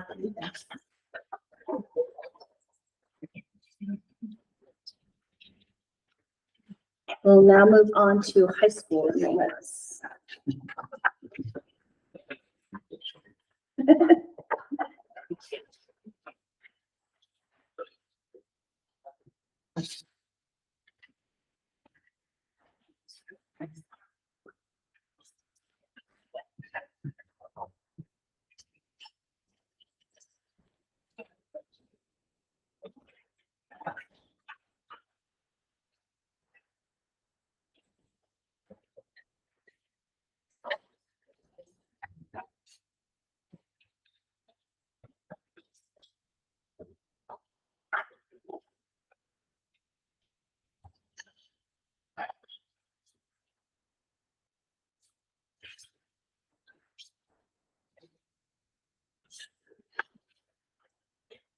Mr. Katie, can I ask you a question about the student on the second sheet? Yes. There's a note.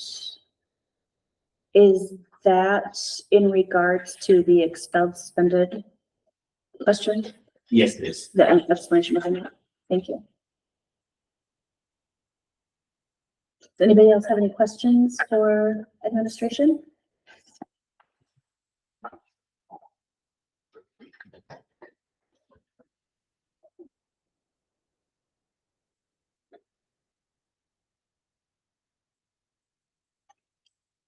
Would anybody care to make a motion? I would like to make a motion. Thank you. I move to accept the out-of-district students as presented. The high school students as presented. Thank you very much. We have a motion. Do we have a second? I second. Either one. Who'd you put down? Jennifer and Tony. Jennifer and Tony. Thank you. All right, we have a motion and a second to approve the enrollment of the high school students as presented. Is there any further board comments? Any public comment? Sorry, Bill Fulbright. Could I just ask, are there any that are recommended for denial Not in the high school. in the high school? Right, okay, then I won't waste any time. Thank you, sir. All right, we have a motion and a second to approve the enrollment of high school students as presented. All those in favor? Aye. Any opposed? Thank you very much.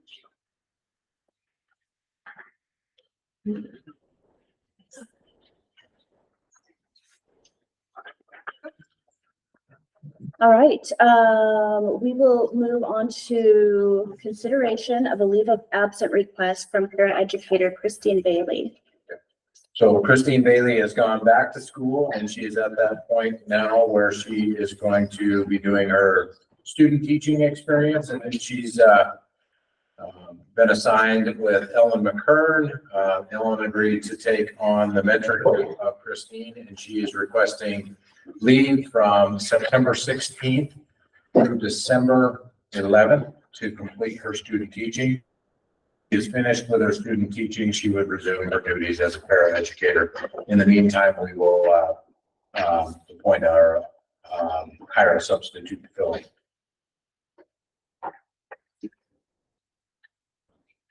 And there is an email exchange in your board packet regarding this. Does anybody have any questions for Mr. Tennis?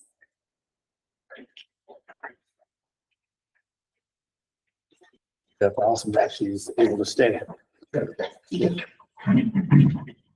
That's a big accomplishment. Would anybody care to make a motion regarding the leave of absence for Ms. Bailey? I will make a motion. I move to approve the leave of absence for Christine Bailey from September 16th, 2024 to December 11th, 2024. Thank you. Second. We have a motion and a second.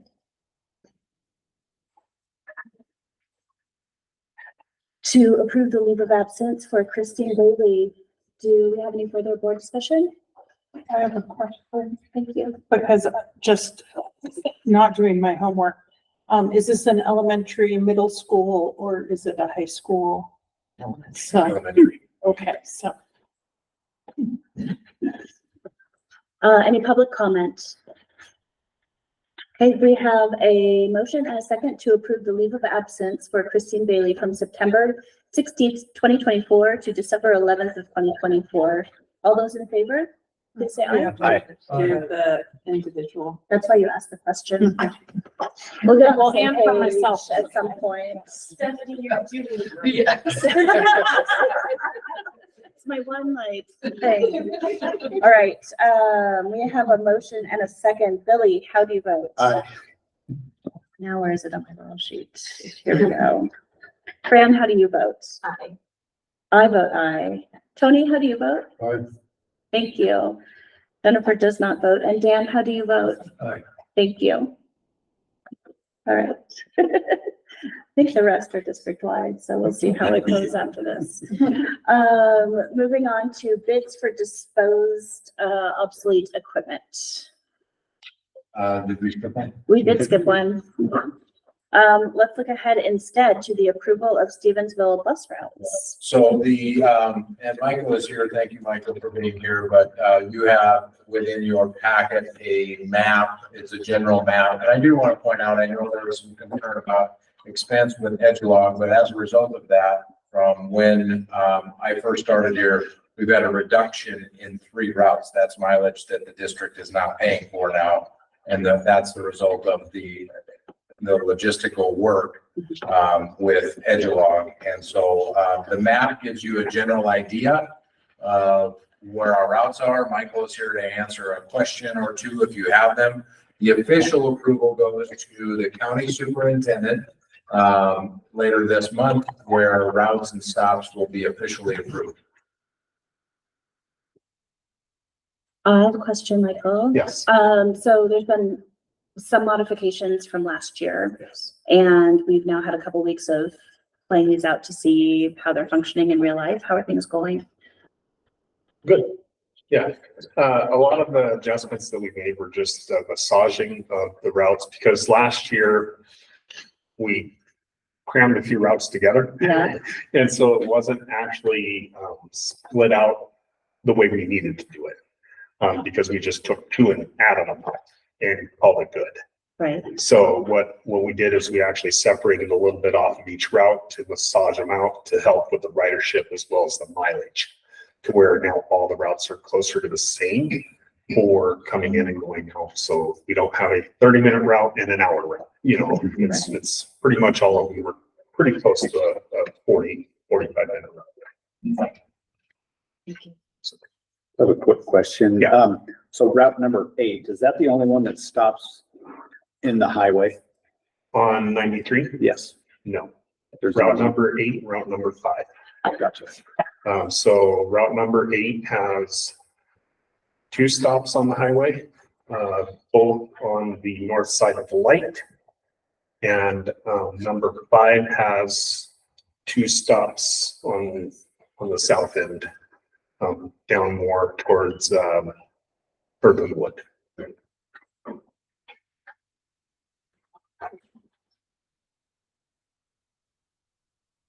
Do you have any other questions for Michael?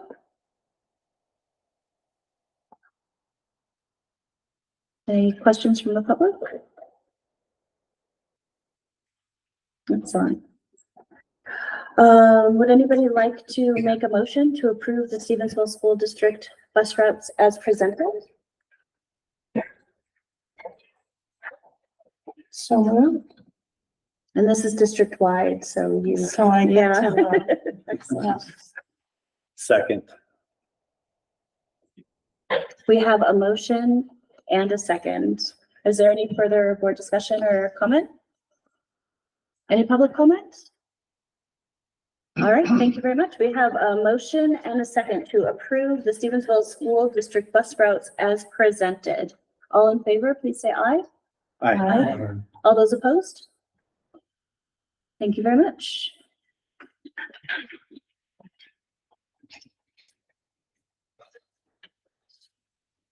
And now we will move on to the bid that we have received for our obsolete. So in your packet, there is a bid for a disposed item, the Tormac PCNC 1100 series with an ATC. And that is a precision tool, plastic, wood, and metal cutting machine. It is not something that our ag department is able to use and able to get functioning, and they have their sights on potentially purchasing a plasma cutter for their classroom. And they would like to request that the funds, if approved by the board, if the funds would then be deposited in the ag department to go towards the purchase of a new machine. Dave, is this the same item that we talked about, having a $2,000 reserve on? There were a couple board meetings ago, we spoke about this same machine. It has to be, because this is the only machine that Okay. we're talking about disposal of. Yeah, I don't know if I recall that specific detail, but I think we could pass that with the right to turn down. absolutely, yes. So the board made a motion to accept what they termed as a reasonable bid for this. So for example, if somebody had a quarter, you wouldn't have to accept that. So I talked to Mr. Motley about this, and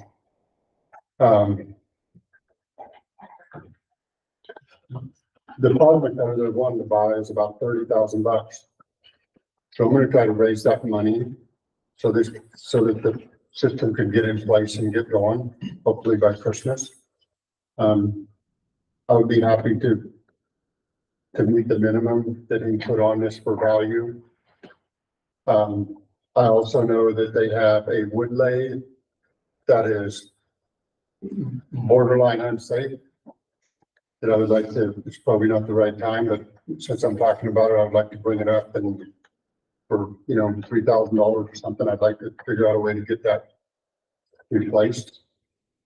I also want to compliment him. I think he's written grants and got about $1,500 worth of safety equipment for his classrooms, which is 100% to his credit and dedication there. So I guess, I'm not sure how this is gonna come down, but I would vote to liquidate the machine at this time. I think there's more value there to be had. I'm willing to do that. But I don't know which way it's appropriate. I don't know if we leave it out there, if I need to put another bid in, I don't know what the appropriate mechanism is here, so. I think the bidding is closed. So the bid for this is just accepting the $900 bid as is, or not accepting. Okay. Yeah. So something aside, so any monies that we would receive would be deposited in the general fund? Is there any issue, board making a motion to earmark that money out of the general fund for a specific expense? There is. So it is a pretty unique request. Funnel to one particular thing, because in policy, when something is donated or gifted to the district or money is given, and in this case, somebody's purchasing, it is at the discretion of the district where those funds are to be applied. So that is a unique request. For this particular situation, yes, I know, but that's, it could set a precedent. I would support the earmarking this donation for that. But yes, there are some concerns because it is at your leisure as to where those funds are spent. So we currently do not have a policy for this type of situation. Not for this type of thing, but when we have somebody make a donation or a gift to the district, it goes becomes, to the district. belongs to the district. It becomes, that money can be used at the district's discretion. So I guess I'd like to make a motion that we decline this offer at this time.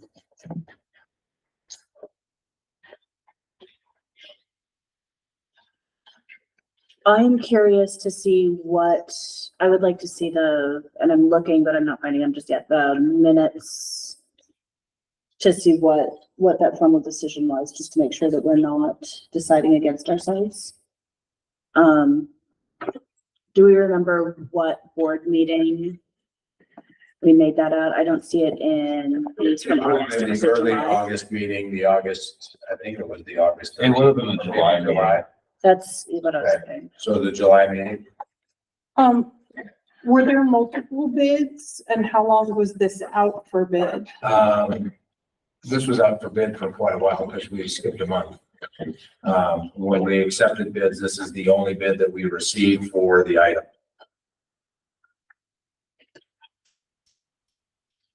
So when we put this up for bid, is that all we do? We just put it out there for bid? I mean, is there an avenue where this thing can be like put on the market somewhere? I mean, cause I'm looking on eBay and these suckers are like $20,000 or $30,000 used ones. So yeah, that's the avenue when we go through the disposal process. If the board decides to put this out for bid, that is essentially putting it up for sale. Right. I just The didn't board know has if the it's discretion to set a minimum value. In this case, we didn't set a minimum. It was just, we would entertain reasonable bids. Yeah. And you have the discretion to say what is reasonable and what is not reasonable.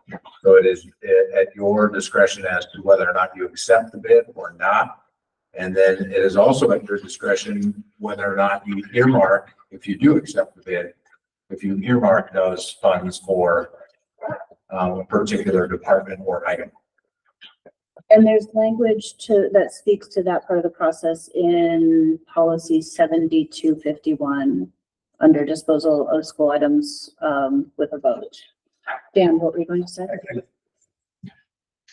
When we put items up for bid, as a board member, I have no idea what it is we just put up, what we're looking at. Somebody says, we want to, and this is the item, and that's as much as I know.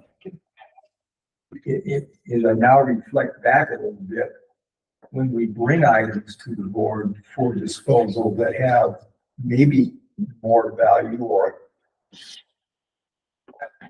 it becomes difficult for me to say now, yeah, that's fine. I don't, what do we get rid of? I don't know. I have no idea what it is. I have no idea really what it is worth. So Tony's sitting, we have someone, a gentleman that bid on it, and we got one bid, and I had somebody else saying, well, it's worth more than that. I think Trevor put a value on it of a minimum of that was his recommendation. I believe that it was $2,000 that we don't let it go. Was his recommendation at the time. I don't recall that. And I don't know I that could be that's. mistaken, but I'm. I guess he's bringing up my point. So if you bring an item such as this, whatever it is, to the board for disposal. I would like to see somebody who has, especially if it's an item that may have some significant meaningful value, say to us, look, this particular item shouldn't be put up for bid at whatever, any old number, and then the board could just do whatever. I'd like that person, and I'll come to job person here, say, this item's worth $2,000, and I recommend the board not take any bid less than that. I mean, I Do you have the option to not, to turn this down at this point? Is that? Yeah. That's what you're either accepting or not accepting the bid. Okay. I want to hear from Andrew, and then I've got something that I found. Okay, so Andrew Shukar, I'm the one with bid. What I recall from that meeting was Trevor put a value of $2,000 with a minimum of 500. And then Ben asked to waive the minimum fee, and that's why I bid the number I bid, because I thought I was, the thing about the unit, and I've looked at it because I was allowed in to look at it, and it's a unit that hasn't been run in 13 years. And nobody can figure out how to get it to run. And it's something that I do as a hobby. So that's why I put in a bid on it. But what I recall is Trevor put a value of $2,000 because that's what he found on the internet at that time for that particular unit. So that's what, I just want to throw that out there. So. Thank you, because I'm not 100% clear on what, that's our conversation. I'd like to read, I found in the minutes, our approved minutes of what that motion was. And Mr. Bean motioned to approve the disposal of the undesirable unit, I'm just going to paraphrase that, machine with no minimum bid, with the right to refuse any bid deemed unreasonable, and direct the funds from the sale towards the purchase of a new CNC plasma table in the agriculture department. Seconded and passed. So there was no reserve bid. There was no reserve bid. I guess to me, it is, I don't remember the 500. I remember the 2,000, that wasn't the minimum, but that was a hopeful. It is telling to me that it was out for bid for quite some time. And the discussion was that it is a very valuable piece of equipment that has been sitting and in disuse. So lowering the value quite significantly, but that's my recall. I guess my question is to Tony, I mean, Tony, your indication is that you don't feel like it's a fair bid. I I guess just my- have a little bit mixed emotions, but I wasn't aware that we had a, members that was bidding on it. In the whole realm of things, it's not a whole lot of difference. It's gonna go to somebody who's working in and supporting our school. It's not that.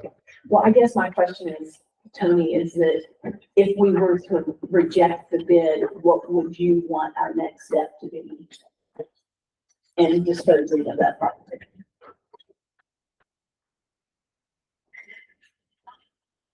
Well, I guess the risk of sounding wrong about this, I'd probably write a check for it, but I didn't put a bid in it, so. I just think maybe in fairness and by the situation the way it is and clouds surrounding it, if somebody makes a motion to sell it, I'm gonna vote to sell it. So I'm just wondering if there's a second, because Tony did make a motion, so is there a second? I'd like to withdraw my motion. I'll let somebody else make a motion. I just feel like I should abstain now that I've like offered up money, you know. So if it doesn't turn out, you can call Tony and. Right. He's gonna be calling me to fix it. We're talking about $1,000. It's not like I finance it. I don't need the assurance of any impropriety over $200 bills. I'm just gonna abstain from this. Are there any more questions or conversation pieces around this? So is this thing in disuse or it does not work? It's in disuse. I think it's repairable with the right kind of expertise to prepare, but yeah.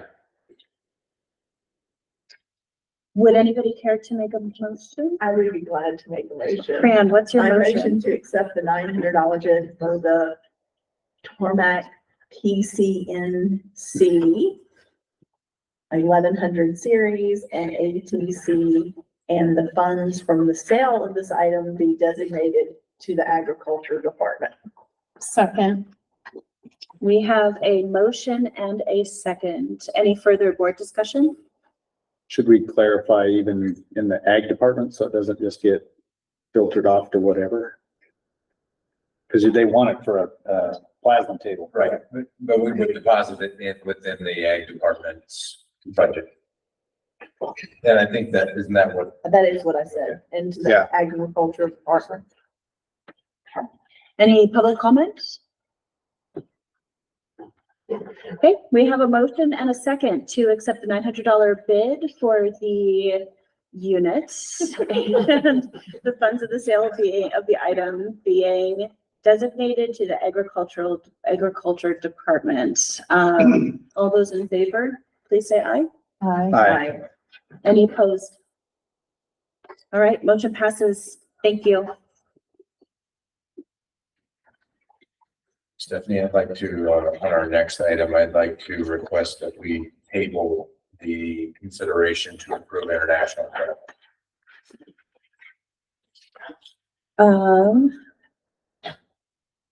I'll make a motion. Can we get a motion? I will make a motion. I make a motion that we table item E for approval for international travel. Fran has made a motion. Do we have a second to table? Second. No, Tony? Thank you. We have a motion and a second. Any board comments? Any public comments? We have a motion and second to table consideration to approve international travel. All those in favor? Aye. Any opposed? Motion passes. Thank you. We will then move on. Are we at our sinking funds investment?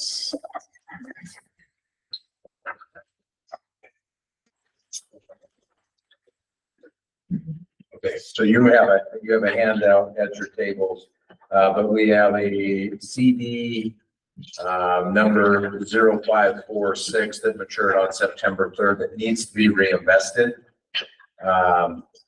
So we are looking at, you can see the rates of the two different banks.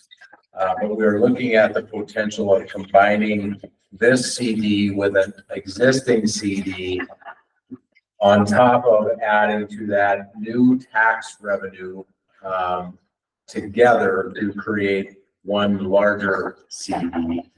I need a flow chart to walk you through this, but so the option, yeah, so it's $899,995 and the $285,000 combined together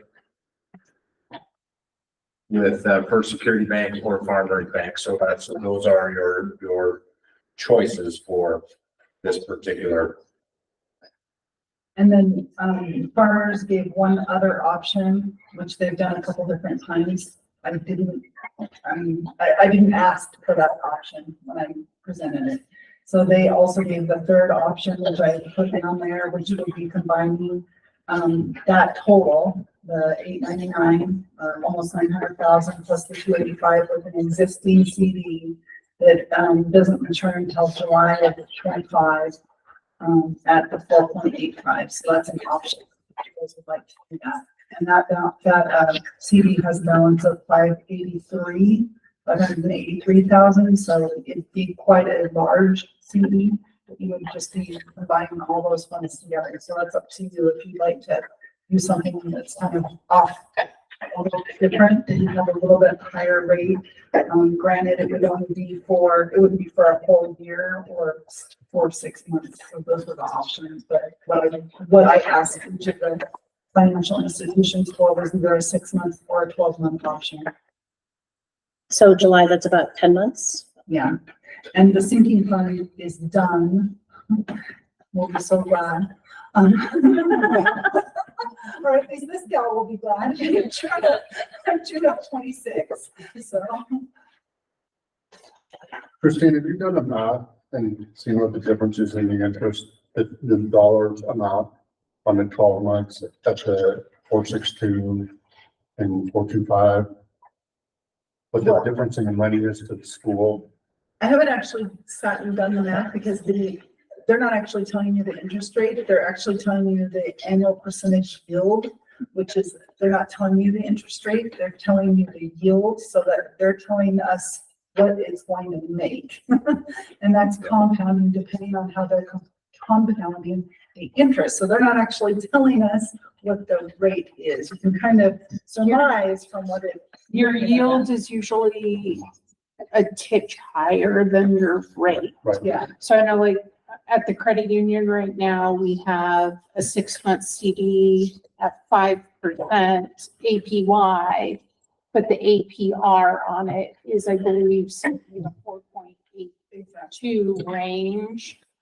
But I mean, just looking APY to APY, I think the 10 months at 4.85, yeah, it's not a huge difference from the other two, but I think we've also been trying to kind of combine things and make it easier as we roll things through to consolidate things. Are these funds already at Farmers or? These funds are already at Farmers. Yes. So they would just be rolling it into more of their own Yes. as well. And I think that 4.85 is 12 months, isn't it?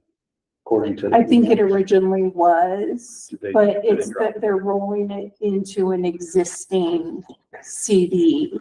So it has the existing mature date.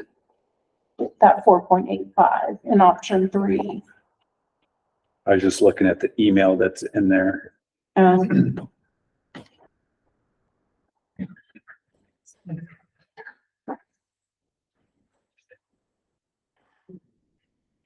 think everybody brings strengths to this board, but I really like having a couple of bankers up here for moments. I was not understanding to be their full year ability. My understanding was that they would be taking it from now, as soon as I go down there, to the maturity date of July 29th. Which would make sense if you're adding it to an existing CD, that you wouldn't change that mature date on that. That was the way I understood Yeah. it to be. And that CD right now, the one that ends at 1106 that you're looking at, it's already at 4.85. And I think it was a year when we put those funds into that CD. Yes. So we're just that much further. Yeah, 'cause he's saying in here, if we combined that one and then 1106, we could combine into one 12-month CD with an APY of 4.85. It'd be more like 10 months. Yeah. Well, I think whether it's Even though 12 that months or one's 10 maturing. months, I think it's still, I mean, from what I know about CDs and what I've heard about rates, Mhm. I say, Yeah, you know, the rumor. I mean, it's all rumor and no one has Right. a magic crystal ball, but at this point, lock it up for as high as you can. For as long as you can. Yeah. Exactly. And that's my understanding of things right at this point, is that the rates are Yeah. gonna start going down. So they say. So they say. Do you have any other questions from the board? Questions from the public? Would anybody care to make a motion? I'll make a motion. Okay.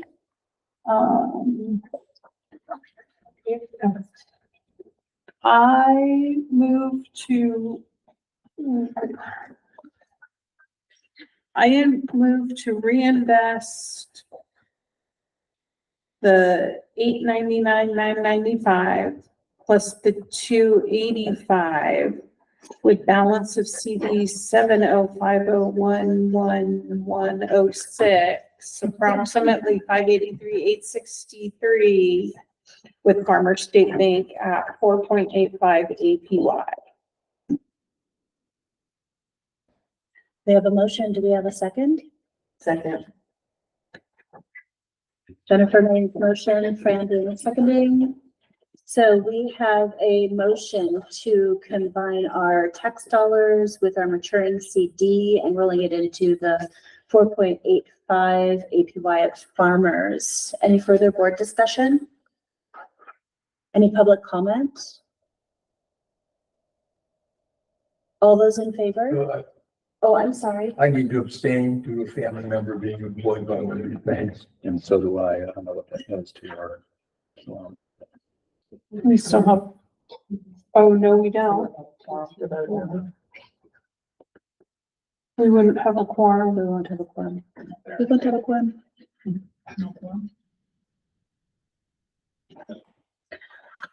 So do we need a motion to table this and what's our timeline? It came due on 9/3.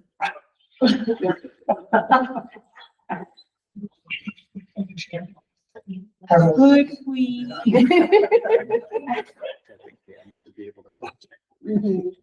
Could we make a motion to allow Christie to make a decision for this without us voting for said decision? We've done that in the past where we You know. could grant the superintendent and the business manager the authority to reinvest the funds as most appropriate, as they see most appropriate. We always have to sign together anyway. Mhm. All five of us do it. Yeah. Okay, would you? I will rescind my motion. Thank you. Oh, will you rescind your second? I rescind my second. Thank you. Do we need to do that in the reverse order or are we okay procedurally? Procedure. Okay, excellent. I've been Meyer on the phone if you want to run this by him. He's on that road. He hasn't He's been not here during technically, discussion. Yeah. I think we better just wait. Yeah. Let's sit down, we're like, Hang on a second. Let's look. Okay, it's up to you guys. Is there? I think because you haven't been here for the discussion. I Okay. appreciate it though. Would you care to? I make a motion? make a motion that the superintendent and the business managers should reinvest these funds as they see fit. I second. We have a motion and a second delegating authority to reinvest our funds as they see fit. Do we have further board discussion? Public comment? All right, we have a motion and a second and you guys don't need to abstain under these circumstances. Okay, I am going to, Fran, how do you vote? Yes. Billy, how do you vote? Aye. I vote aye. Tony, how do you vote? All right. Jen, how do you vote? Aye. Dan, how do you vote? Aye. All right. Thank you very much. Will you guys send us out an email informing us of where this decision goes after you? Excellent.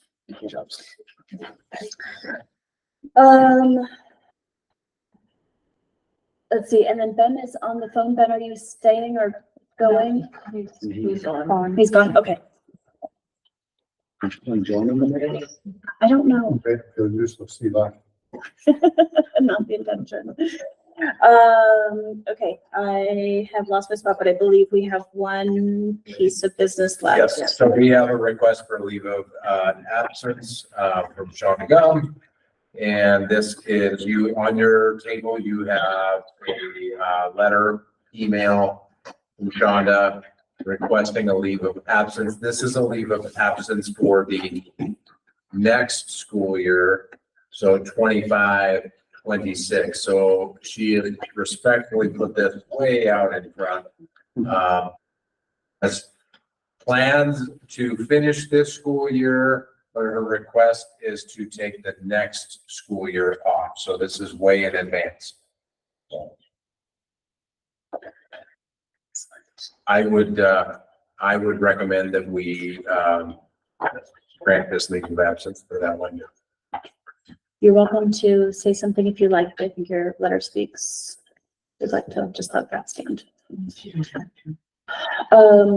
Does the board have any comments, questions for Mr. Tennis about this at this time?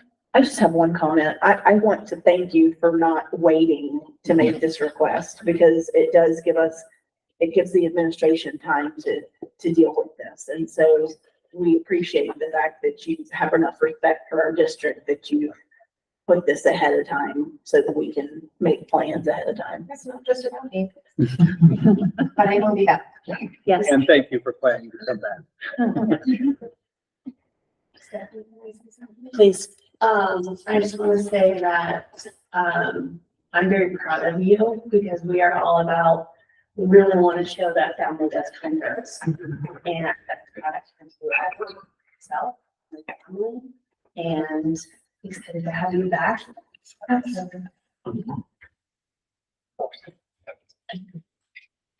don't think I can say that. But thank you. Any further questions or comments? Would anybody care to make a motion regarding Ms. Gunn's leave of absence for the 2025-2026 school year? I'll make the motion. Please. Approve, Shonda's request for absence for the 2025-2026 school year as presented. Thank you. We have a motion. Do we have a second? Second. Tony or? Tony's fine. Okay. We have a motion and a second to grant a leave of absence to Ms. Gum for the 2025-2026 school year. Any further board comment or questions at this time? Any public comment? Thank you. This will be an elementary district decision, or is this a district-wide decision? This would be an elementary district. Okay, thank you. Steve? Fran, how do you vote? Yay. Billy, how do you vote? Aye. I vote aye. Tony, how do you vote? Aye. Jennifer does not vote. And Dan, how do you vote? Aye. Motion passes. Well, thank you, everybody. Unless I am forgetting something, that brings us to the end of our business. Skip? I have a question. Okay. Skip Gibbons. Been coming to these meetings for last year. It's a tremendous improvement in the way the district is operating. It's just, it's encouraging. The one thing was mentioned quite a while ago was the responsibility of the board to see measurable results in everything that you decide has to happen. This is not on the agenda, but it's just a general question that I will seek an answer eventually, if not tonight. And since you're all here today, I've been out of town most of September. October doesn't look much better. So this is an opportunity to catch you all together. So everything has to have measurable results. Good example, these coaches right here, they came in here, told you what their efforts were, showed you what the results were. That's the right idea right there. A lot of effort's been put into I mean, everybody knows what the OPI report cards show. It's not very good for the school, not very good for many schools in the state at all, but I'm only concerned with this school. This is where my tax money goes. This is the district in which I live. But I'm concerned with seeing our kids improve. So I've talked to Dave about it before, and my question was, my observation was we put a lot of money into school improvements, ground improvements, physical improvements, other sports improvements are improving. But when I asked them what doesn't seem to be any issues at all being addressed toward education improvements. And that's what the school is supposed to be doing. There's only one purpose for this school. It's not athletics. That's all great. But if you can't teach your kids the basics, you're failing.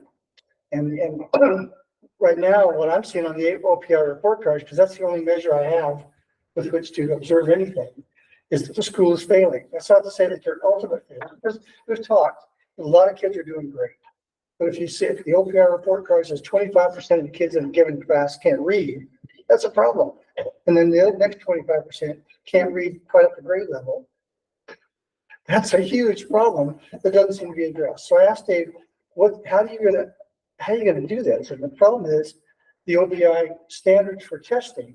And of course, the issues with testing are, it only happens once a year. I understand that. And one kid has one chance to do whatever he does on testing. Has a bad day, the teachers have a bad day, whatever, there could be all kinds of influence in there. But it comes out on an OPR report card as kid can't read. So on top of that, the new standards are coming out, new testing standards for next year, to where you can't even compare this year's standards to last year's standards. So my question is, what means of comparisons are you going to have? How are you going to measure your results? Oh, I'm sorry, I mentioned it today. He says he's big on the PLC plus. That's a new way of teaching, I guess. So what's going to happen? How do you measure the results of PLC plus? How are you going to know that you've moved your numbers in the red 2% to the right or the green? How are you going to find that out? That's all we're looking for, to seeing improvement. You can't fix something that's been screwed up for 10 years. So all you can do is just sort of edge that direction and make positive movement. But so far, I don't see any way of measuring that. If you can educate me, I mean, it's a principle question. It's primarily elementary. I will tell you that we are making tremendous efforts to do exactly what you're saying we should do. If you could be a fly on the wall in meetings with our teachers and with our admin and our staff, we are committed to improving the academic performance of our students. But what we're trying to do is identify what are the essential and most important learning standards. And what that means is, what are the standards that are going to be most impactful now at that particular grade level, in the future, and transferable across all disciplines so that learning can be enhanced everywhere. That's a tremendous undertaking, because it's building a plane while you're in flight. Kids are in school. There isn't time in the summer to do all of this or pull all of this together. But our staff is committed to every Wednesday working on this. Our admin is leading the charge on this, and our teachers are ready to go. They're ready to go. They want what you want, and they want to be able to demonstrate to you the good work that they are doing. We have a bunch of well-intentioned, well-trained people. We are just trying to pull them together and figure out what's the most important things that we need our kids to know and be able to do in first grade, in second grade, in third grade, so that you will see the results of what's called the MAS test improve over time. And really, the thing that we have control over is the instructional strategies that we are choosing and how impactful they are on our students. That's what the PLC Plus is all about. That's how physicians operate. That's how professionals operate. That's how educators need to operate. I'm very passionate about this. This will turn around. And our people are working very hard to make this happen. So don't think that academics are not important, and the scoreboard is on. I'm a competitive guy. Like, I want to go, and it is time to go. And so when you say that we were just ignoring that, I totally disagree. I spent my life working in education, and I have never had an opportunity like we have in Stevensville right now. So I need people to know and understand that we are committed to doing this and doing it well. And we will. We will do it well.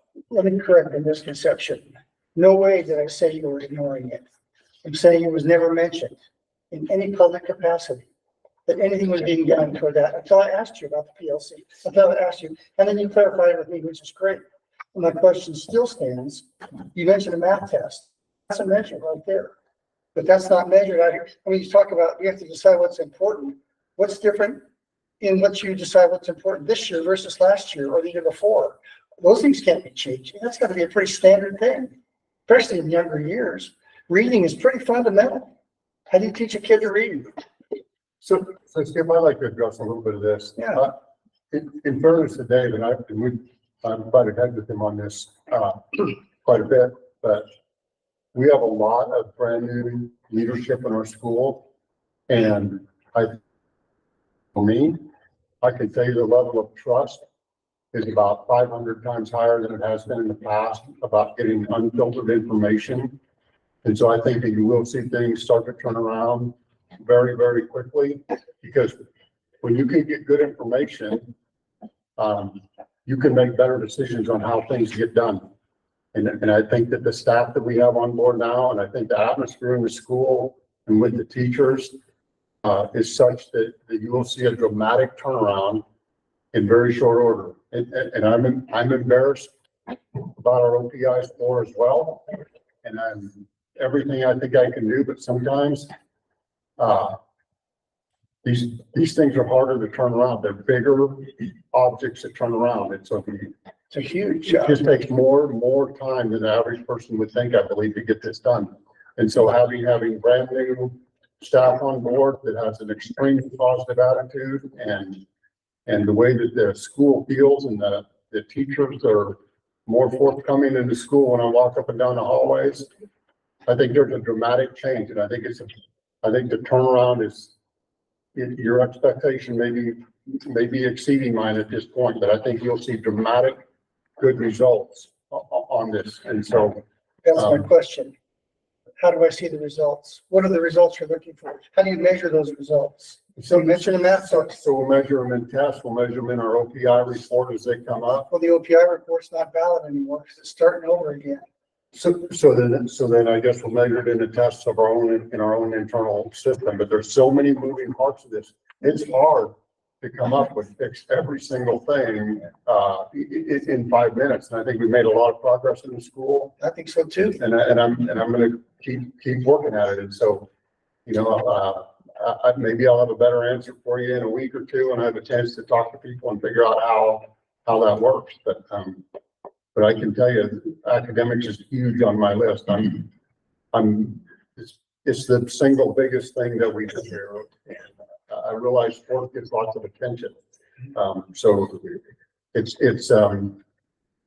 if you look around, you'll know I'm not noted for being a huge sports fan. So I really think that given a chance, you will see dramatic changes, and I'll figure out how we measure it. I couldn't tell you today. If I told you something, it would not. That's all I'm looking for is how you're going to measure it. So I'm gonna jump in here. This is a non-agenda item, and so we're getting a little too far into the weeds of what we can have a public discussion on without noticing the public ahead of time. Yeah. And I know that we do have a tendency to do that from time to time, but I want to keep us on the straight and narrow since I'm just a temp. I don't want to get in big trouble. Little trouble would be okay, but I do think that you will see your answers more and more going forward. And I do think it's a valuable discussion. I just don't want to get into this with this one. So I just want to reiterate that I'm not criticizing anybody's efforts. I think Dave's done a great job so far. And we talking about PLC is great. I believe in it. But I don't see the way to measure the results. That's what I'm looking at. Okay. Thank you, sir. Appreciate it today. On that note, and thank you again. We've concluded our agenda business for the evening. So can I get a motion to adjourn? So moved. We have a motion. Second. Any further board comments? Public comments? We have a motion and a second. All those in favor, please say aye. Aye. All those opposed? Nay, I want to keep thinking it out. For the record, Tony, you are a nay. Thank you, everybody, for coming. Really appreciate you guys being here.